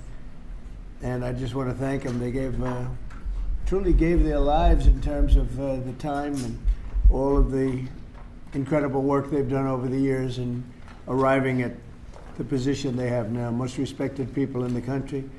Today I'm pleased to announce that I will be signing an executive order to reschedule marijuana from a Schedule I to a Schedule III controlled substance with legitimate medical uses. We have people begging for me to do this, people that are in great pain. For decades, this action has been requested by American patients suffering from extreme pain, incurable diseases, aggressive cancers, seizure disorders, neurological problems, and more, including numerous veterans with service-related injuries and older Americans who live with chronic medical problems that severely degrade their quality of life. And it's so really, I mean, just, I can't tell you, I think I probably have received more phone calls on this, on doing what we're doing. I don't think I received any calls on the other side of it, but hopefully this reclassification, which by the way polls at 82%, will help many of those patients live a far better life. We're joined today by Secretary Robert F. Kennedy Jr., who's doing a fantastic job, Administrator of Centers for Medicare and Medicaid Services, Dr. Mehmet Oz, the FDA Commissioner, Dr. Marty Makary, Director of the National Institutes of Health, Dr. Jay Bhattacharya, and the Director of the National Institute on Drug Abuse, Dr. Nora Valkow, as well as Dr. Ilana Braun from the Dana-Farber Cancer Institute, Duke University's Dr. David Casseret, the National Commander of the American Legion, Dan Wiley, and my friend Howard Kessler. Howard, how are you feeling? I'm telling you, he looks better than he did 20 years ago. But I don't want to go through what you went through to get there. Okay. Right? But it looks like you're doing great. I'm proud of you. I want to emphasize that the order I am about to sign is not the legalization, or it doesn't legalize marijuana in any way, shape, or form, and in no way sanctions its use as a recreational drug. It has nothing to do with it. Just as the prescription painkillers may have legitimate uses, but can also do irreversible damage and never, if you look at some of the damage that can be caused, wreck lives, and if it's abused, it's never safe to use powerful controlled substances in recreational manners, and especially in this case, if you take a look, illegal and unregulated drugs, very, very bad thing. So I've always told my children, don't take drugs, no drinking, no smoking, and just stay away from drugs. I have been, they would look at me and they said, Dad, would you stop saying that? I would say it every time I looked at it practically. Young Americans are especially at risk, so unless a drug is recommended by a doctor for medical reasons, just don't do it. At the same time, the facts compel the federal government to recognize that marijuana can be legitimate in terms of medical applications when carefully administered in some cases. This may include the use as a substitute for addictive and potentially lethal opioid painkillers. And they cause tremendous problems. This can do it in a much lesser way, can make people feel much better that are living through tremendous pain and problems. 40 states and multiple U.S. territories have already recognized the use of medical marijuana. This reclassification order will make it far easier to conduct marijuana-related medical research, allowing us to study benefits, potential dangers, and future treatments. It's going to have a tremendously positive impact, I believe. We're also asking Congress to reconsider its classification of hemp-derived CBD to ensure seniors can access CBD products they have found beneficial for pain and other reasons. Some people are literally dying, and they're dying with tremendous pain, and this can, in many cases, literally stop it. And they have their senses about them, as opposed to painkillers, which don't allow that, don't allow them to die with dignity, frankly. I promise to be the president of common sense, and that is exactly what we're doing. This is really something having to do with common sense. And it's something having to do with the fact that so many people that I respect ask me to do it. People that are having problems, big problems. They are having big problems with illness, with cancer in particular. I now want to ask Dr. Oz to say a few words, followed by Dr. Braun, Dr. Casseret, Dan Wiley, and Dr. Valcow. And we'll sign the order as soon as they're complete. And we'll take some questions. Please, go ahead. Mr. President, thank you for always bravely pushing for common sense change, as you call it. So President Trump, Secretary Kennedy have been pushing for change. They're passionate in their desire to help the American people, and they have relentlessly pursued this agenda throughout this administration. This also includes a deep passion for research, gold standard research, as Secretary Kennedy also says. But there's another side to the president that often isn't reflected in media reports, and that's the deep passion he has for the people in his life. And he has called me frequently about the people who are calling him, as he alluded to, who are saying that they've got problems and they got relief from some of the solutions we're talking about today. Howard Kessler, who's standing behind me here, who's a mutual friend of ours, was an early caller of the president. Many others have ever reached out as well. And Howard's been a passionate advocate for avoiding narcotics, especially in seniors, and particularly seniors suffering from cancer. And that's a population that is a very important one, and it's a sympathetic population that's desirous of trying new ways besides some of the conventional approaches that have been tested by pharmaceutical companies but have untoward side effects. At the beginning of the year, one of the first things the president told me, he doesn't actually tell you, he demanded from me, that my agency, CMS... Nobody demands from him. Nobody. You have to know him. That's right. Go ahead. Use all tools at his wherewithal to find a better way to help seniors. A passion for a population that has gotten left behind with these discussions. I promised that we would find an answer, even though it had not been done before. And today we are delivering on that promise. Today, our Innovation Center at CMS is announcing a new model and additional actions to give seniors access to cannabinoids. These are CBDs. They're non-addictive, which many are already using to manage pain. There's some clinical evidence that's showing that CBDs provide relief from common conditions that affect Americans, including cancer symptoms and chronic pain and a slew of other problems that affect disproportionately seniors and our veterans.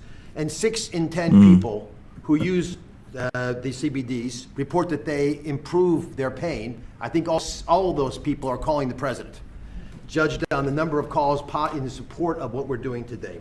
And sometimes these decisions are difficult, and there's a reason this hasn't happened before, and there's a reason, Mr. President, that every president before you has whiffed on this issue.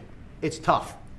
And I know there's going to be a lot of discussion about it. That's why we're so passionate about making it clear that this patchwork that we're working within now, the laws and regulations, they're leaving patients and doctors without adequate guidance on the safeguards of how to use these products, even though they're still being used.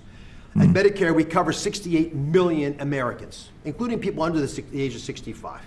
And they did not have a way of providing these treatments until today. With the president's insistence, that's all changes. The Innovation Center models are going to allow millions of Americans on Medicare to become eligible to receive CBD as early as April of next year, and at no charge. if their doctors recommend them. Thanks to the hard work of the entire CMS team, especially Abe Sutton and Gita Dio at the Innovation Center, the accountable care organizations in this country working in Medicare will be able to provide these products, again, at no cost to patients. Medicare Advantage insurers, and we've been calling them, are also agreeing to consider CBD to be used for the 34 million Americans that they cover. If you can hear my voice and you're over 65, you should pay attention to this executive order because it's going to touch your life. Again, this all becomes active after the first quarter of next year. These CBD products must first meet local and state quality and safety standards. They must come from legitimate sources. And they must abide by other regulations of those states. With these boxes checked, patients can be eligible for up to $500 of hemp-derived products each year. This is the first government-led testing of quality and outcomes for patients across different conditions, and it delivers on the need for more data collection and research into hemp usage. CMS is going to collect data, that's our job, on the patients that are being given these products by their physicians. And in accordance with all the privacy and security regulations, we're going to analyze that data. We're going to make it publicly available to everybody to be able to analyze with us. If it shows promise, we will expand access to these products to even more conditions amongst Medicare and Medicaid beneficiaries. I want to thank not just the Secretary, but Marty Makary. We want a lot of companies who are doing this research that approach the FDA for formal approval. That is the right way to move forward. And Jay Bhattacharya, who's hiding in the back, he rarely hides, but Jay runs NIH, and he's agreed to support initiatives to study the data that we're collecting. Howard Kester, God bless you for being a pain in our sides. Mr. President, he's promised to stop calling you. But on this issue, I'll call you on other issues. And I thank you again from the bottom of my heart for taking a difficult stance. Thank you very much. Okay. Mr. President, members of the Cabinet, thank you so much for the opportunity to be here and for your leadership in rescheduling cannabis from Schedule 1 to Schedule 3. This decision will accelerate scientific research and expand what can responsibly be studied. I'm a cancer psychiatrist and medical cannabis researcher at the Dana-Farber Cancer Institute. Over the past decade, federal investment in research has helped transform cancer care. People are living longer than ever before. But cancer care is not only about treating the tumor, it's also about addressing the anxiety, the fear, the stress that can come with a diagnosis, symptoms that can interfere with treatment and make recovery much more difficult. Many medications we use for acute anxiety carry significant risks, particularly in the older adults. That's why we're studying specific natural compounds found in cannabis, including the non-addictive cannabidiol, to understand whether they can safely and effectively help manage anxiety during cancer treatment. Rescheduling allows us to ask these questions rigorously about dosing, about safety, and who may benefit most. This research reflects the best of federal investment, helping people not only live longer, but live better. Thank you, Mr. President, for supporting careful, science-based research that puts patients first. Thank you. Thank you, Doug. That's beautiful. Thank you. I'll add my vote of thanks, Mr. President. I never really thought this day would come. I met a patient about 20 years ago, a retired professor named Elizabeth, who came to my clinic. She was dying of pancreatic cancer, and she asked me then whether cannabis might help her. And I said no, because that's what I learned in medical school. She reached into her briefcase, took out a 3-inch tall stack of articles, put them down on my desk, and said, "Really, doctor? You should read these. You might learn something." And I did read those articles, every single one, and found a bunch more. And I did learn something.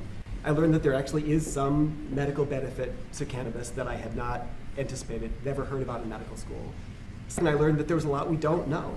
And third, I learned it's really, really, really difficult to do high-quality randomized control trials of a substance that's federally illegal.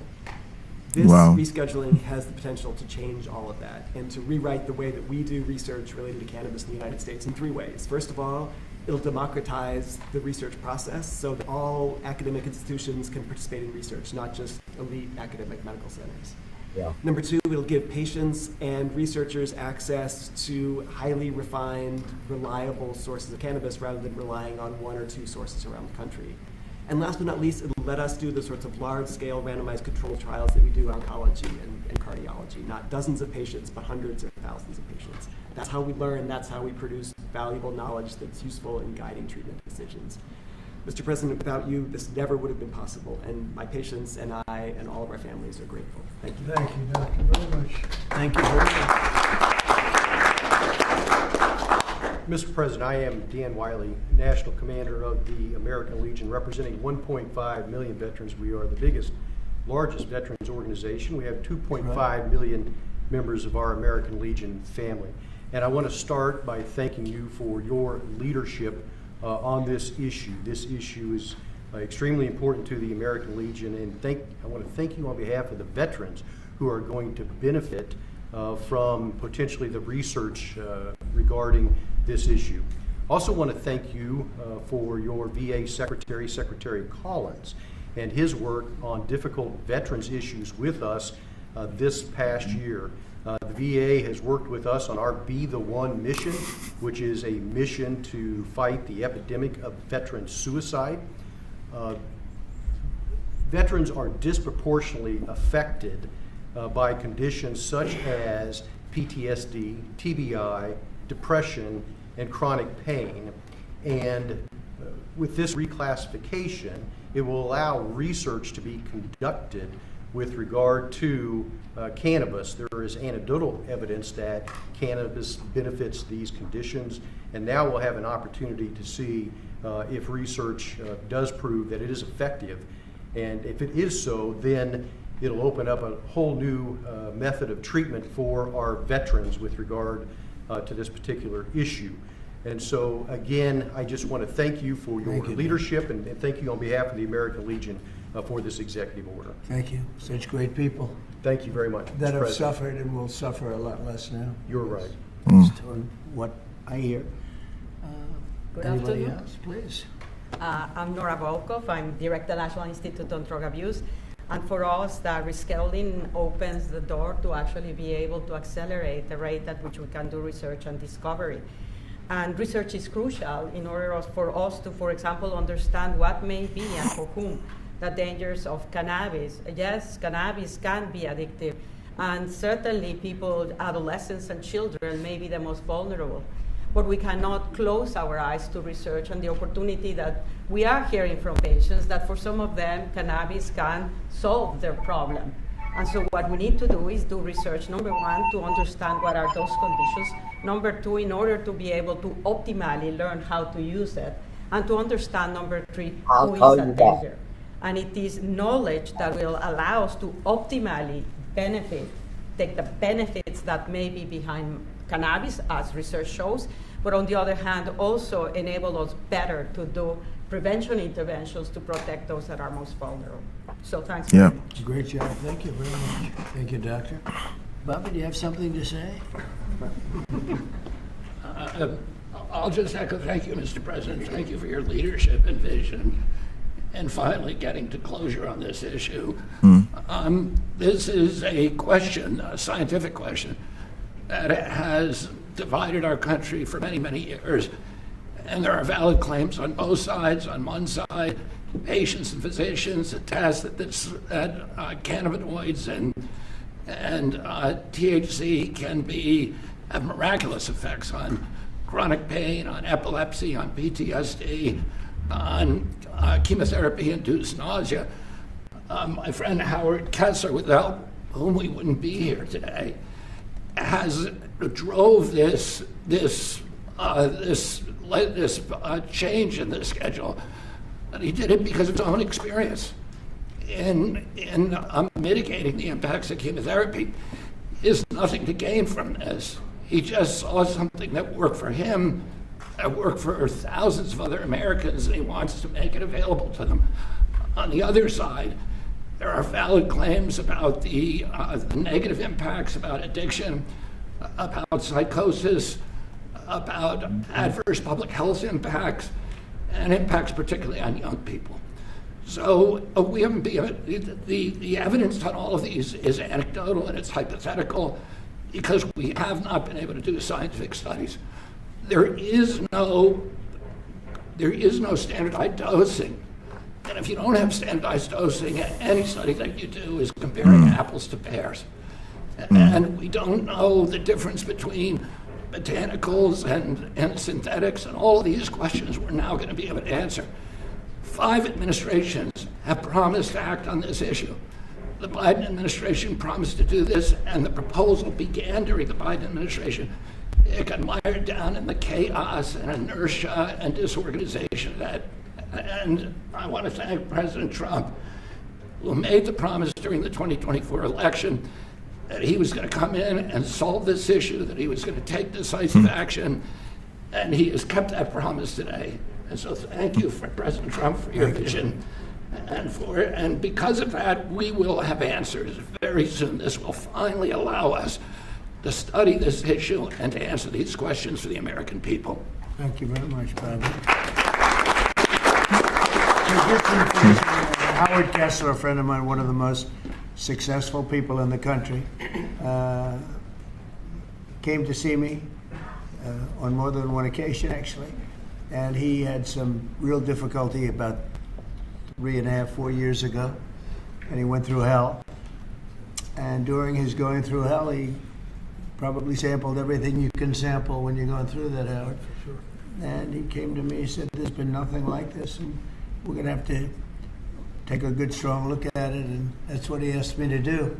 And others have likewise said that, many others. I mean, you know, again, it's, I've never been inundated by so many people as I have about this particular reclassification. And I don't know that you have anything to say, Howard. If you'd like, you could say whatever you like. I just want to help the people 65 and over and make a difference in their lives. And we have machines and talent that could do it, not in 8-year clinical trials, but in a year. And we're going to prove that may change the world, really, in healthcare. So thank you, Mr. President. And I'm far younger than 65, so this does not pertain to me. Thank you. I don't want it, okay? I'm not going to be taking it, but a lot of people do want it. A lot of people need it, and thank you, Howard, for really opening a lot of eyes. Okay, we'll sign it. We'll take some questions from the press. You can ask the doctors some questions, and it's an honor to do this.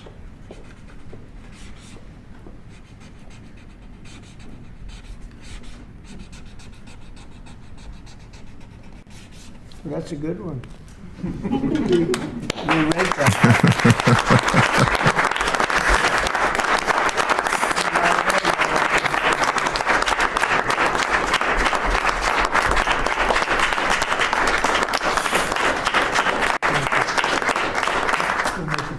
Thank you.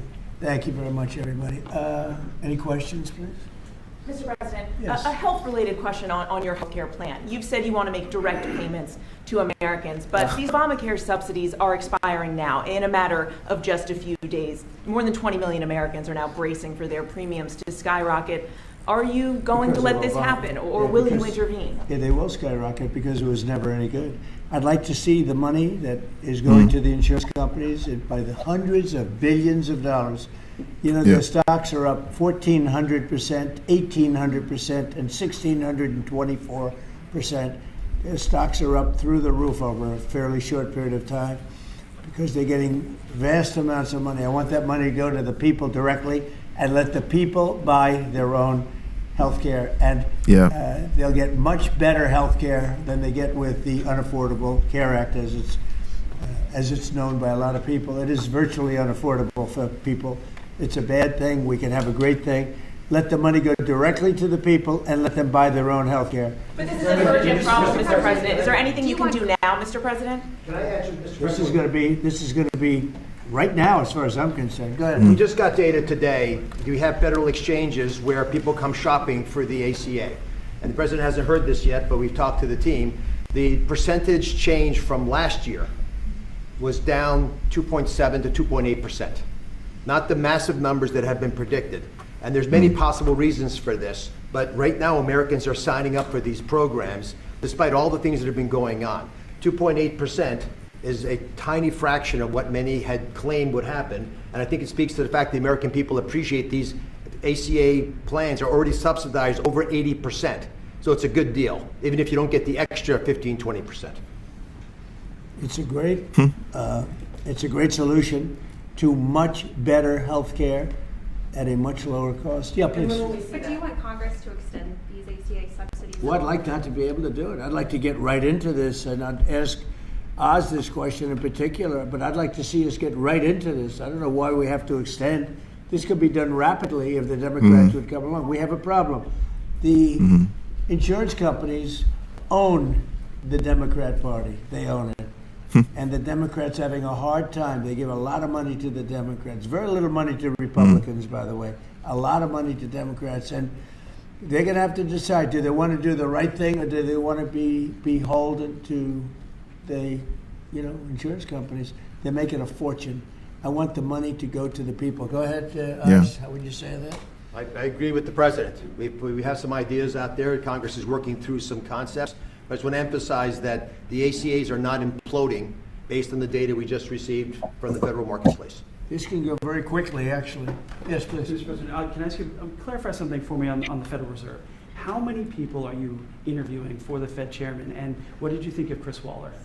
I think he's great. I mean, he's been a man who's been there a long time, somebody that I was very involved with in the sense of his career, and he's a fantastic man. I met him yesterday. Again. So how many people are you looking at? We're talking to 3 or 4. I think every one of them would be a good choice, honestly. We'll be making a decision pretty quick. Is Michelle Bowman on that list too, or you can interview her? She's fantastic. She's a fantastic person. Thank you, Mr. President. Some GOP lawmakers have written to you in recent days saying they're concerned this executive order could normalize drug use for youth. How would you respond to that? You're talking about this particular today?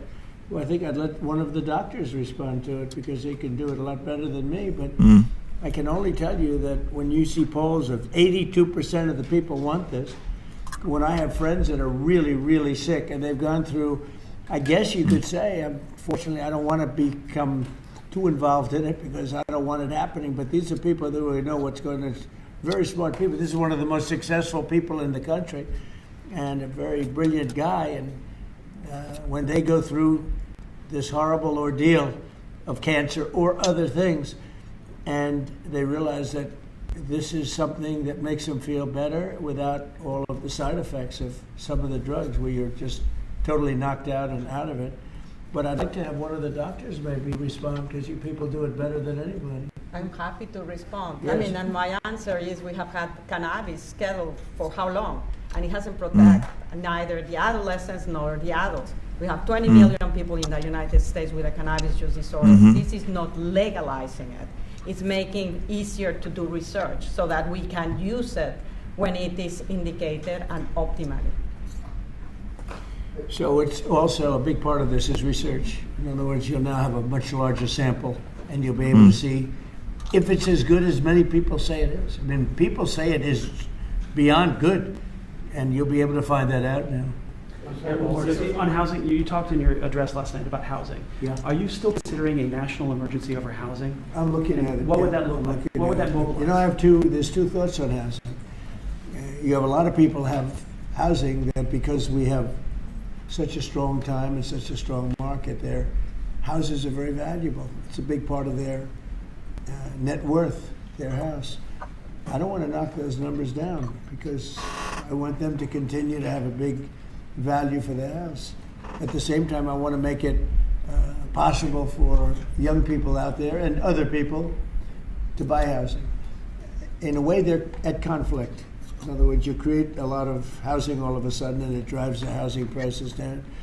So I want to take care of the people that have houses that have a value to the house that they never thought possible, that have sort of made them wealthy and happy, and especially in their later years. Got to be careful with that. I want to keep them up. At the same time, I want to make it possible for people to go buy houses. Daniel, please. Mr. President, you announced the Warriors dividend last night in your primetime speech. Very patriotic, very generous. What was the rationale and the thought process? How did you come up with the idea? What made you want to give back to Well, the others? 1776 was easy to come up with because we were actually in 1775. The number was 1775, and I said, wow. I think we could afford one more dollar. But they came up to me, it was $1,775. So I said, well, let's add $1 to it. I think we can find that. And very simple, we've had a military that, in my opinion, by other presidents, was not treated well. They're incredible. They're the finest people. They're protecting us. And because of tariffs, we're taking in billions and billions of dollars more than we ever have before. With no inflation, by the way. With no inflation. You saw the inflation numbers. They just came out today. What great timing. Practically no inflation. And yet we're taking in hundreds of billions of dollars. And this is small potatoes by comparison, but it's a way of taking care of our warriors, our soldiers. And I appreciate that question, Daniel. Yeah, Carolyn It was an easy one. She just posted on X, your press secretary, that the board members of the Kennedy Center voted unanimously to rename it the Trump Kennedy Center. What is your reaction to that? Well, I was honored by it. The board is a very distinguished board, most distinguished people in the country. And I was surprised by it. I was honored by it. You know, we're saving the building. We saved the building. The building was in such bad shape, both physically, financially, and every other way. And now it's very solid, very strong. We have something going on television, I guess on the 23rd December. I think it's going to get very big ratings. And the Kennedy Center is really back strongly. It's in very bad shape, very, very bad shape physically. And we were also to get Congress to put up a lot of money and other people to put up a lot of money. We had a lot of donors come in for record-setting numbers, so we saved the Kennedy Center, and I was really, this was brought up by one of the very distinguished board members, and they voted on it, and there's a lot of board members, and they voted unanimously, so I was very honored by it. Thank you. Mr. President, will you be seeking any authorization from Congress for any land attacks on cartels in Venezuela? For anyone? For any land attacks on drug cartels in Venezuela? I wouldn't mind telling them, but it's not a big deal. I don't have to tell them, it's been proven. But I wouldn't mind at all. I just hope they wouldn't leak it. You know, people leak it. They are politicians and they leak like a sieve. But I'd have no problem doing that. On that, Mr. President. Yes, please. Mr. President, there's a meeting this weekend on Ukraine in Florida. What are you hoping will come out of that meeting? Well, they're getting close to something, but I hope Ukraine moves quickly. I hope Ukraine moves quickly because Russia's there. And, every time they take too much time, then Russia changes their mind. 27,000 soldiers were killed last month. Think of that. What do you think of that, doctors? 27,000, it's like a half a football stadium, were killed in 1 month. And it's that way. It's anywhere between 20 and 30,000, mostly soldiers, also some people from Kiev and other places. But largely it's the soldiers. They're losing their lives. Nobody's ever seen anything like it. It's the worst since World War II. And, you've heard me say I settled 8 wars, some going on for 35 years, one going on for 37, one going on for 32. And 8 wars, and I thought this would be an easier one. This is because of the animosity, the hatred. It's a little bit more difficult than we thought, but there's a chance we can get this done maybe soon. Sir. Remember that 25 to 30,000 people being killed a month, young people being killed a month. Steve, please. When do you expect to make your announcement about the new Fed chair, sir? Before the end of the year? What do you think? Over the next couple of weeks. I mean, I don't know before the end of the year, but pretty soon. And then the Rocky Mount, North Carolina tomorrow night. Tell us what your message is going to be there, sir. Say what? When you go to Rocky Mount, North Carolina tomorrow night, what's your message going to be? Well, it's not going to be that much different from what I did last night. I mean, we've had tremendous success. We're bringing prices down. We inherited a mess. And part of what we inherited was the worst inflation in 48 years. I say history, but we had the worst inflation. It drove prices up. And now we're bringing those prices down. But I'll be talking about that. I'll be talking about the fact that we secured the border, where literally nobody can come into our country illegally anymore. They came in from prisons and mental institutions and drug dealers and, a lot of bad people from all over the world. Venezuela emptied their prisons into our country. We had Tren de Aragua, which supposedly, the doctors don't know this, it's the meanest gang of them all. Okay, doctor? You don't have to know about it. You got other problems. But they let a lot of bad people in here. And so I think I'll be talking about that. I think I'll be talking about the tremendous success we have by sending the National Guard into various cities. D.C. is the ultimate example. People walk to work and they thank me all the time. People in the White House, they just walk to the White House from 10 blocks away. Before I came into office, they couldn't do that. They were getting badly hurt in many cases, and beyond hurt, killed. So we were losing people. We were losing, on average, a person a week. Can you believe it? More. And now we haven't lost anybody in a long time. I consider the 2 people that got so badly hurt, the National Guard, that's a different city. That was terrorism. And probably terrorism, maybe terrorism, because they were unhappy with the tremendous success we've had, because they don't want to see this country be successful. But Washington, D.C. now is a safe, beautiful city where the restaurants are booming, the town is booming. People walk to the restaurants with their wife or their children and they have a good time.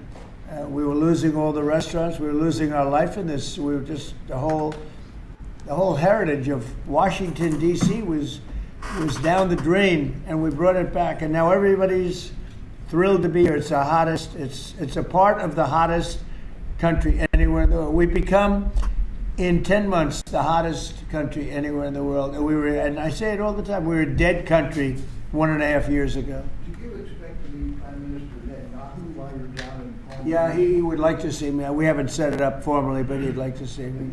We've had great success. Peace in the Middle East, aside from everything else. We now have peace in the Middle East. Yeah, he'll probably come to see me in Florida. Egyptians as well? I'd love to have him. El Sisi, he's a friend of mine. Yeah, I'd love to have him. Thank you very much, everybody. Okay. Thank you.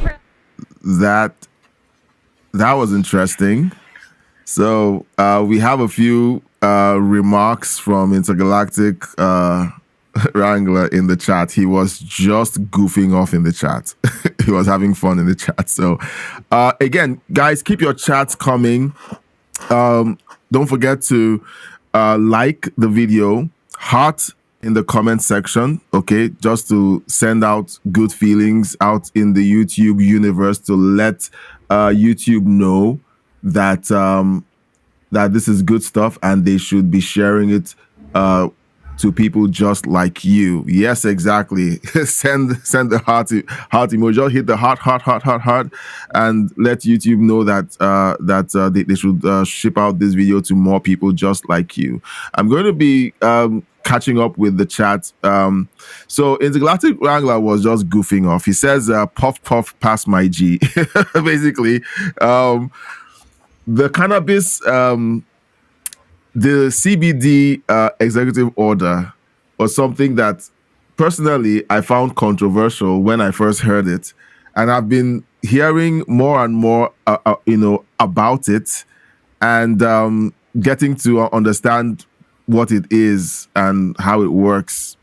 Coming from a very strict conservative background, anything that looks like CB, like narcotics or marijuana or controlled substances raises flags for me.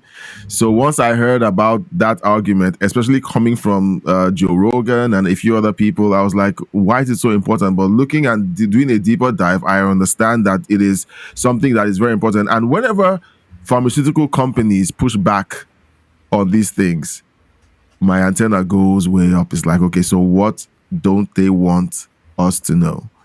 Because they basically control the market when it comes to pharmaceuticals. So he was being funny there. And this is for you, Patricia. He says the cattail on camera was giving him good feelings. He says... Baby Doll is a rescue cat. I got her when she was just a bitty thing. Oh. And she's bipolar. Oh, she's bipolar? Yes. Wow. This is BB. Oh. Yeah, so he says he has a Christmas kitten named Noel. Oh. That's fun. Okay. I also have another one that every once in a while you'll see her up here, and that is Lulu. She's my talker. Okay. She'll answer you every time you ask her a question, whether you can understand it or not. Yeah. Intergalactic Angler says Oz matches Trump. Yeah, they do. Like it. I like to see strong leaders surrounding themselves with strong personalities. I don't like strong leaders surrounding themselves with yes men. The cabinet doesn't strike me as yes men. I don't know if it's just me being a Trump fan, because I am. Despise a yes person. Yeah. He wants to hear what people really think about something. Yeah. And as far as the cannabis thing goes, I have always believed that there needed to be research into it. Yeah. I do know from personally knowing people who have went through cancer treatments that cannabis did help them. Mm. And they should be able to have the help that works. God created cannabis. Yeah. And it's up to us to find out why. Yeah. So And research into it is something I think, yes, should happen. And it should be done scientifically.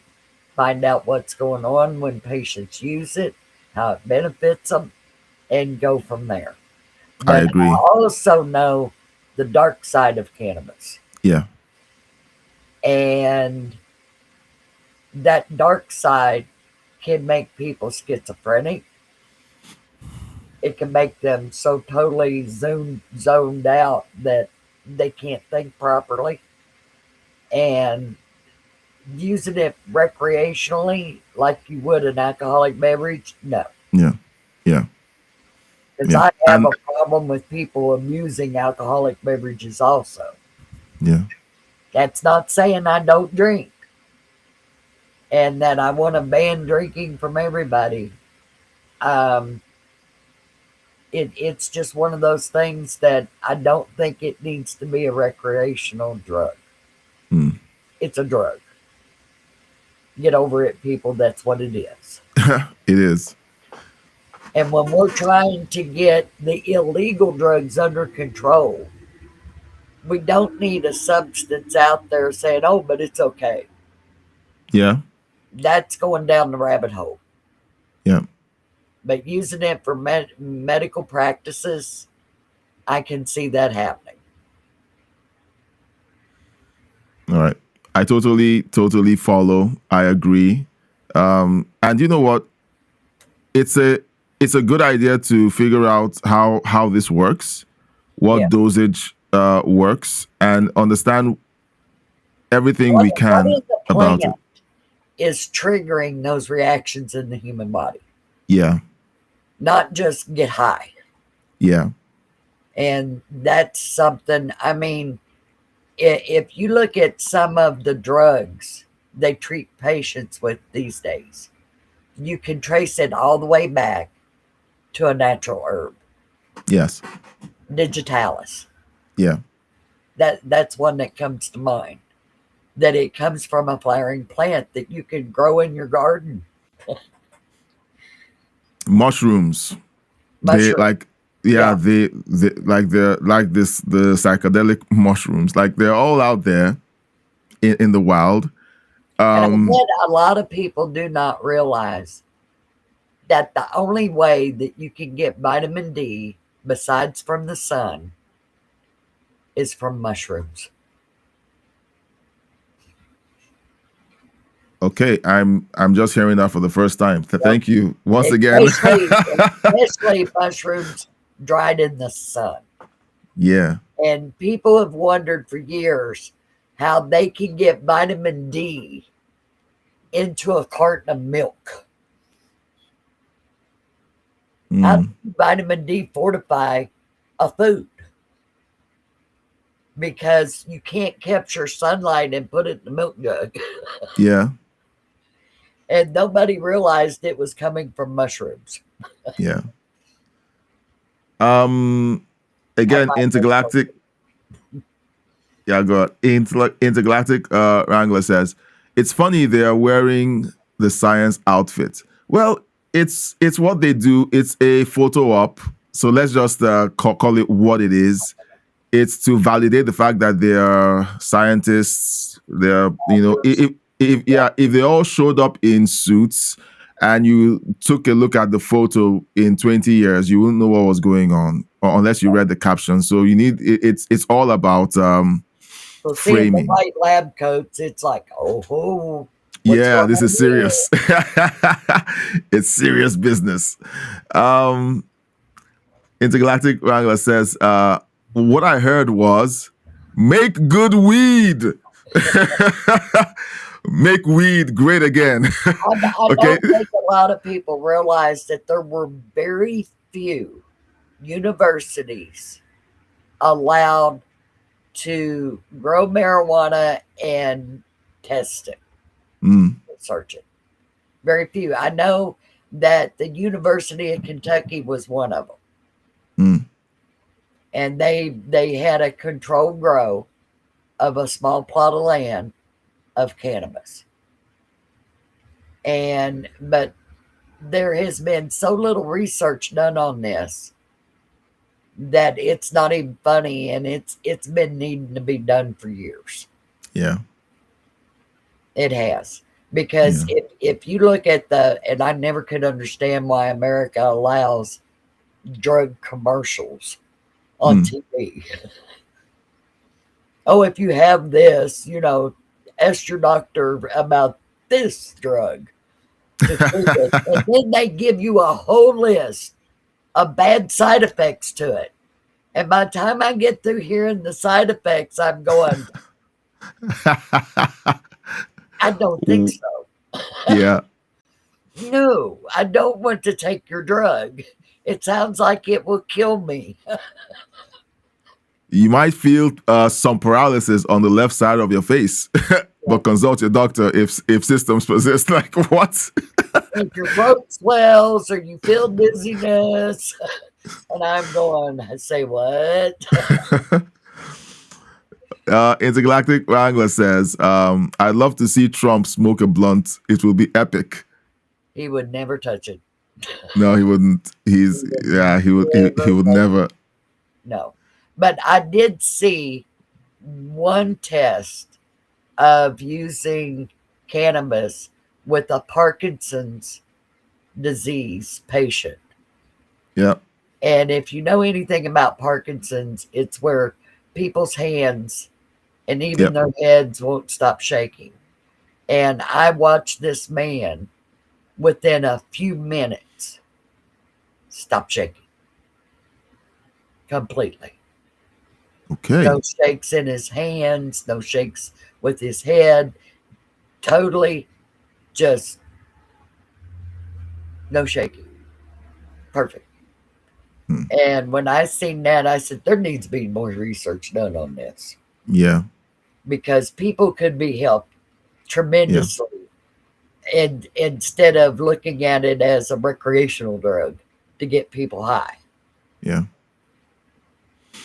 So it's the big question. If there's so many benefits to this, how come they've been fighting against it being the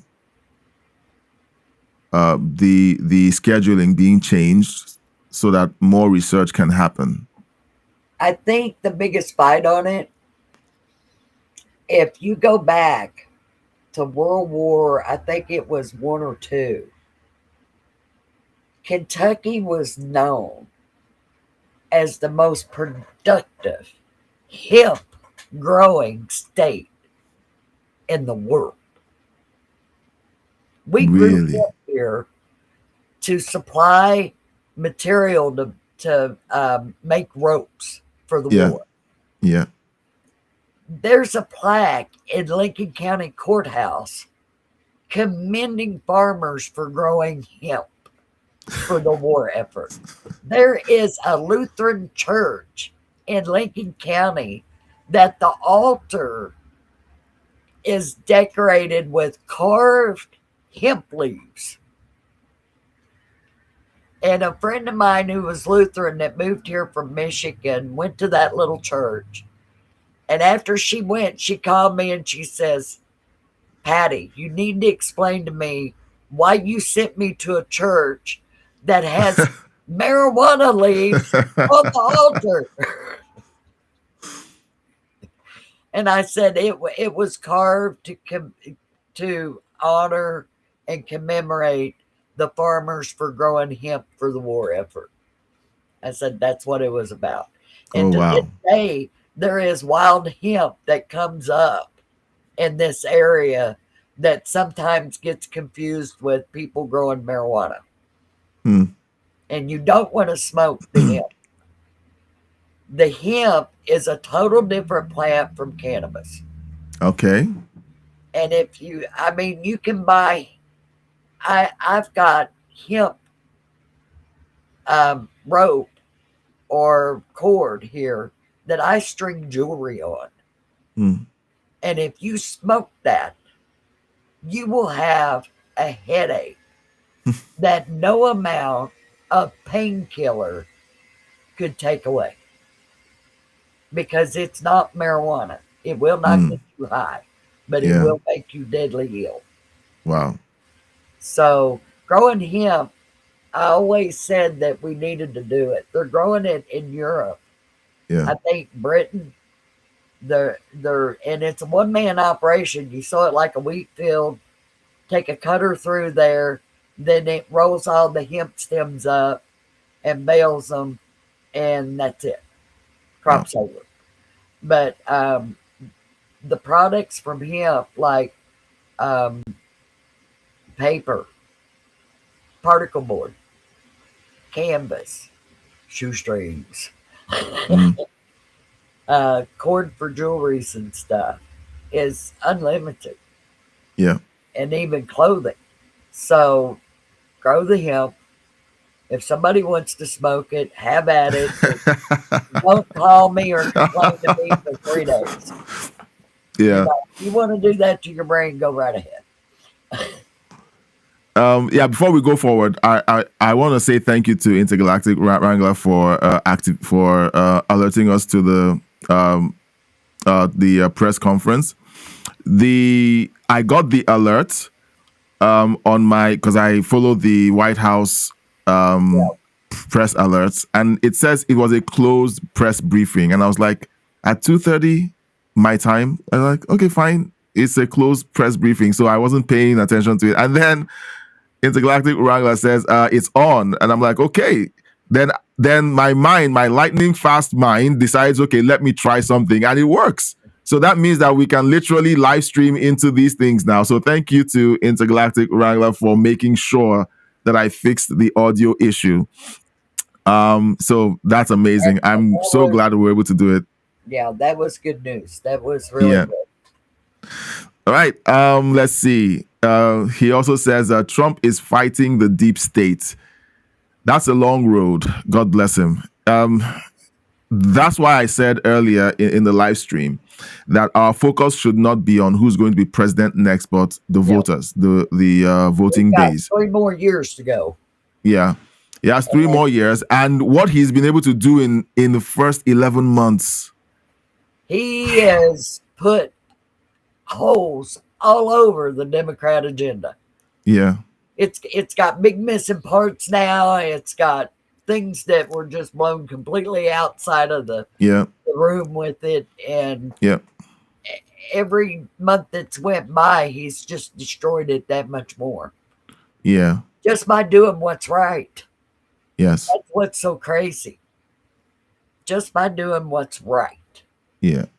You know, when he won the election in November, I say last November, but if I say last November, someone might think it's this past month.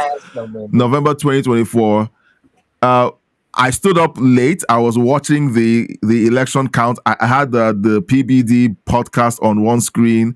I had the Daily Wire on another screen. I had Timcast on a different screen, and I was watching everything like a crazy person. And when they called the results early, I was like, wow.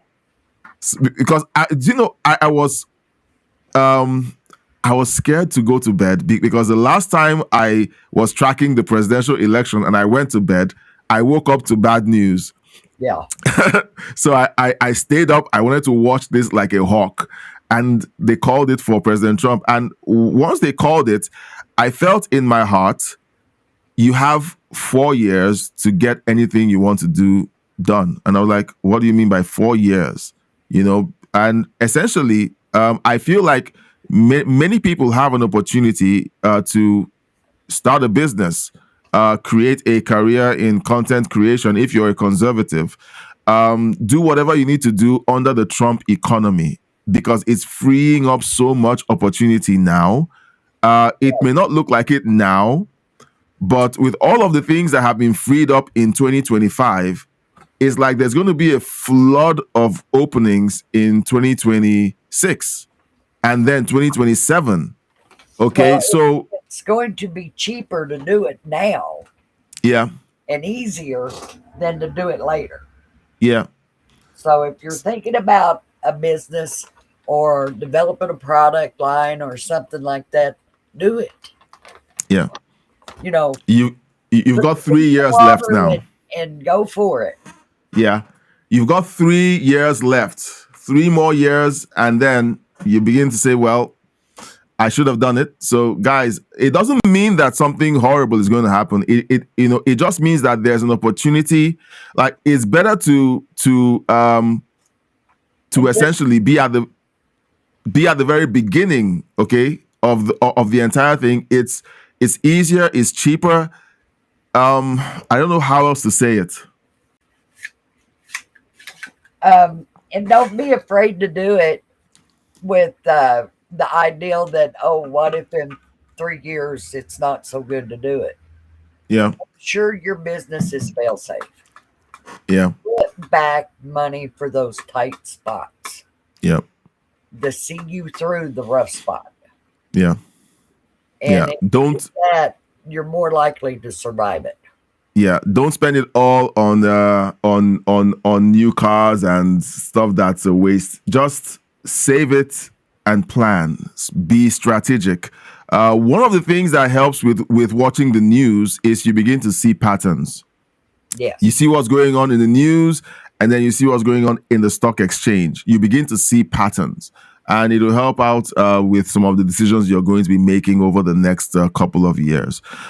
Intergalactic Wrangler says, add $1, good story, 1776. You know, I love Yeah. that number that he said he was going to pay the veterans with 1,776, and my brain immediately exploded to 1776. yeah, yeah. He's like, look, people who hate Trump can hate Trump. I have family members who hate Trump. Okay, but I love the guy. Do I like everything he does all the time? Well, I could do it differently, but I'm not Trump, and I haven't seen what he's seen, and I don't know the moves that he's seen that the other side is about to make, and he heads them off by just calling out all of the nonsense that they're about to do, by just saying by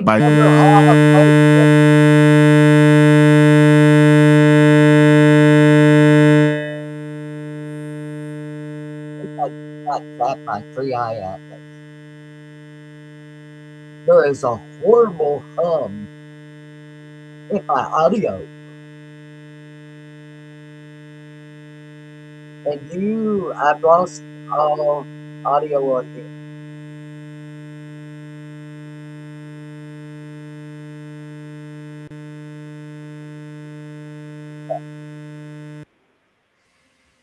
Okay, the hum just stopped.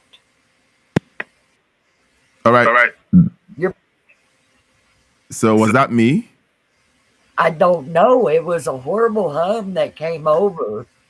Yeah, so it might be me. It might be me. Like I said, guys, Something does. yeah. Well, eventually I'm going to fix my sound issues, get better equipment eventually. So let's just pretend that never happened. I think okay, it was a message from 3i Atlas. We'll blame it on that. Okay, true. Yep. Let's blame it on that. To tell us something important there. Yep. Before it leaves the universe. Just maybe. Intergalactic Angler says, I get those White House updates. Okay, yeah. I do too. Yeah. Intergalactic Angler says 80s had the best commercials. They did. Oh, I don't remember which year it was, but the one with the Mr. Potato Head driving down the road in the convertible with his wife sitting next to him, and she's just yapping away, and they come across this major blockage in the road from a bunch of sheep, and he throws his brakes on, and when he does, she pitches forward, and her mouth pops off and falls over the edge of the road down a cliff. Oh. And it's yapping all the way down the cliff. And she reaches behind her in the back seat and gets her mad eyes and puts them on and looks at him. And I lost it. I laughed forever over that one. Best commercial I ever seen. I still don't know what the commercial was about, but that was funny. They made great movies, great TV shows, great commercials. You know? I mean, when she slapped those mad eyes on, I lost it. I laughed so hard I couldn't see straight. Let's see. He says they want control of weed. In my opinion, lots of money in it. Also in hemp, just like you said.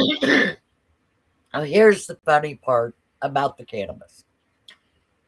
There are states that has made legal to sell this stuff. Mm.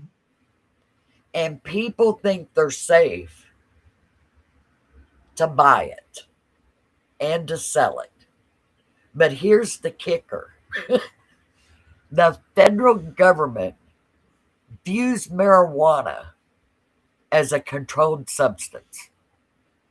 And if they went into those states and arrested somebody that is selling marijuana or even buying it, they can be charged.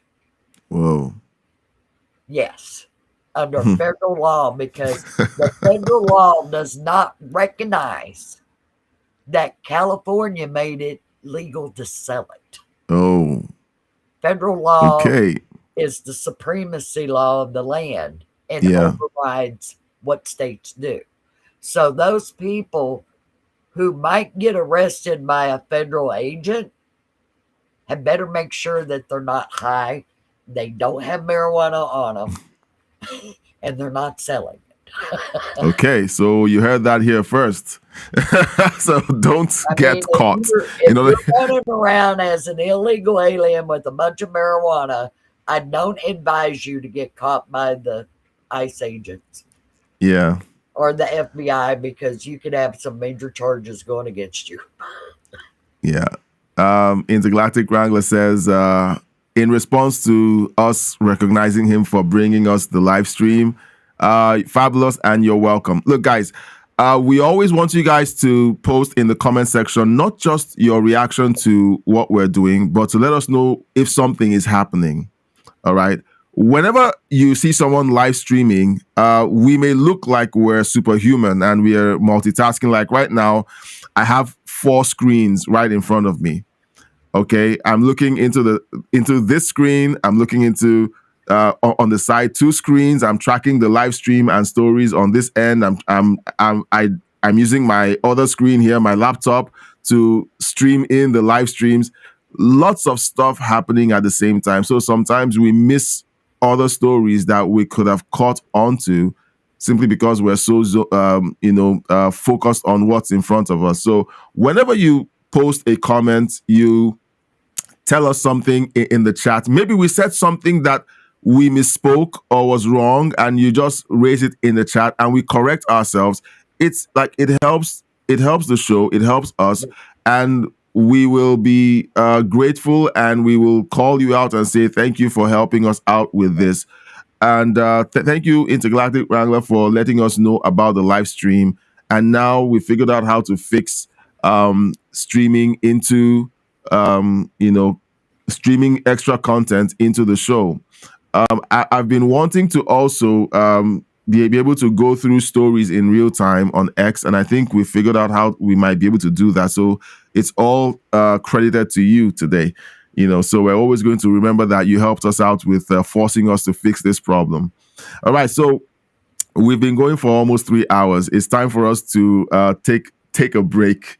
There's going to be a live stream tonight, and we're moving up our live streams to start at 8 p.m. Eastern. So we're going to be going live at 8 p.m. Eastern. We're going to continue with the stories of the day. We're going to be having this conversation. Tony would have had his nap, and then he would be able to bring. Yeah, like we miss Tony because he brings his energy. He brings his perspective. We did talk about the arrest of the suspected terror suspects in Australia. We're going to bring that back up to see if there's more news about that. And then we're going to basically have fun. Okay, so thank you all for hanging out with us. It's been a great live stream this afternoon.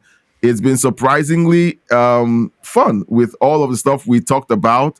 We've had highs, we've had lows, but because we're doing it together and having these conversations in real time, it makes it easier.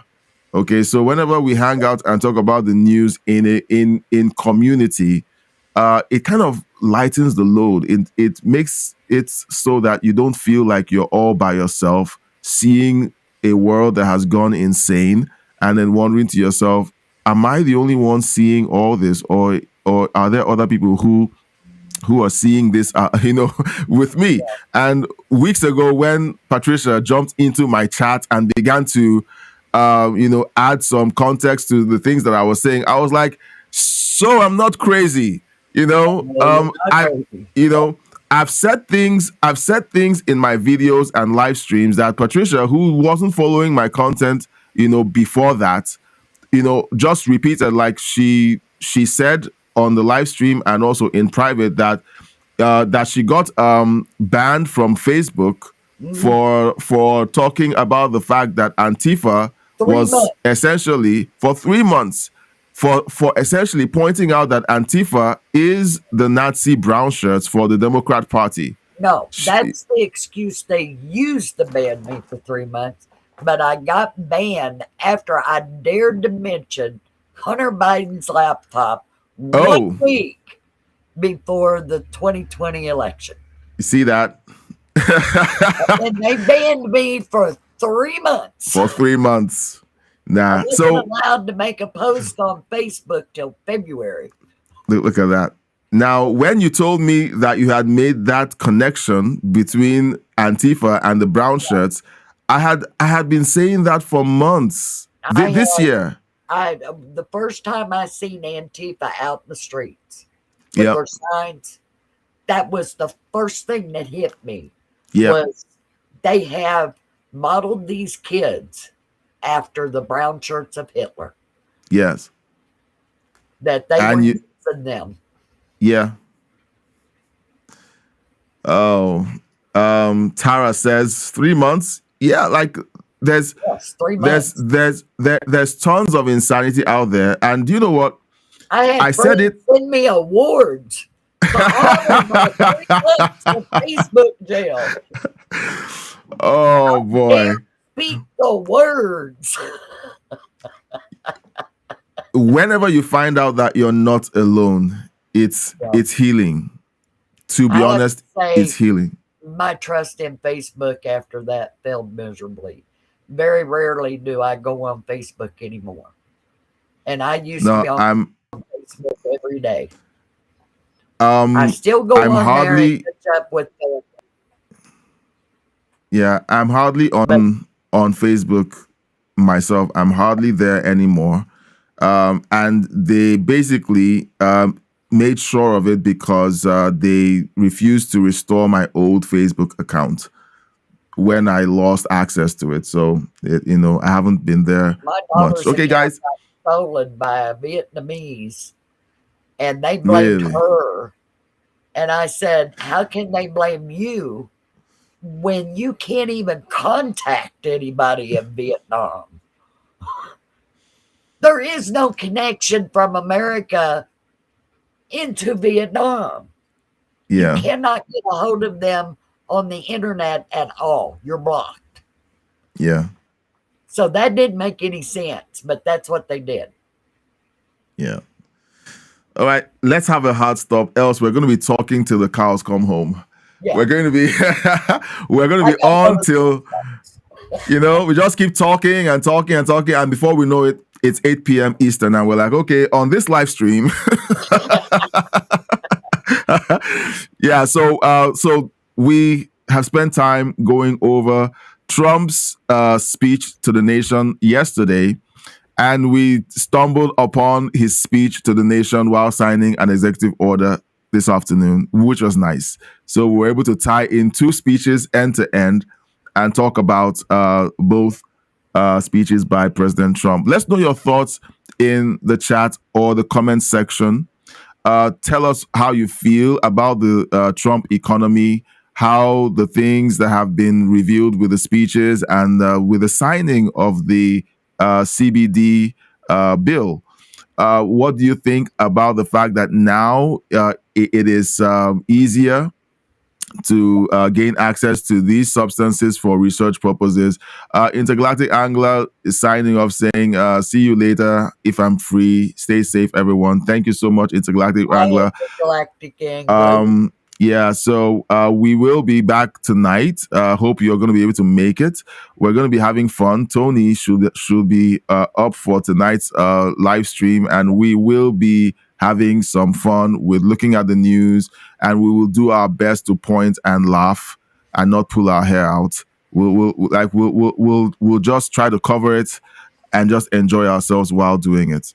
Okay, guys, thank you so much for being here. Thank you, Patricia, for yet again making this massive fun for the guys. We had a lot of people hanging around, and yesterday people enjoyed your take on culture and history, and we just want to continue to offer them that value. We're going to be coming back again and again, doing this every day as long as we can. Thank you so much for being a part of today's show, and until tonight, when we get back at 8 p.m. Eastern. Goodbye and God bless you. Bye, y'all.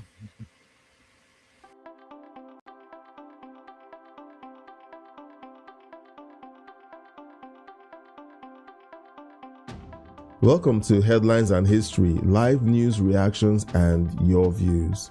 We're about to go live soon, so grab your spot and get ready for a sharp, balanced take on today's biggest news stories with a dash of historical insight. Stay tuned. Each week, we tackle the headlines that matter: politics, economics, global events with a balanced lens. We'll react live, tie today's stories to historical moments, and spotlight your views in the chat.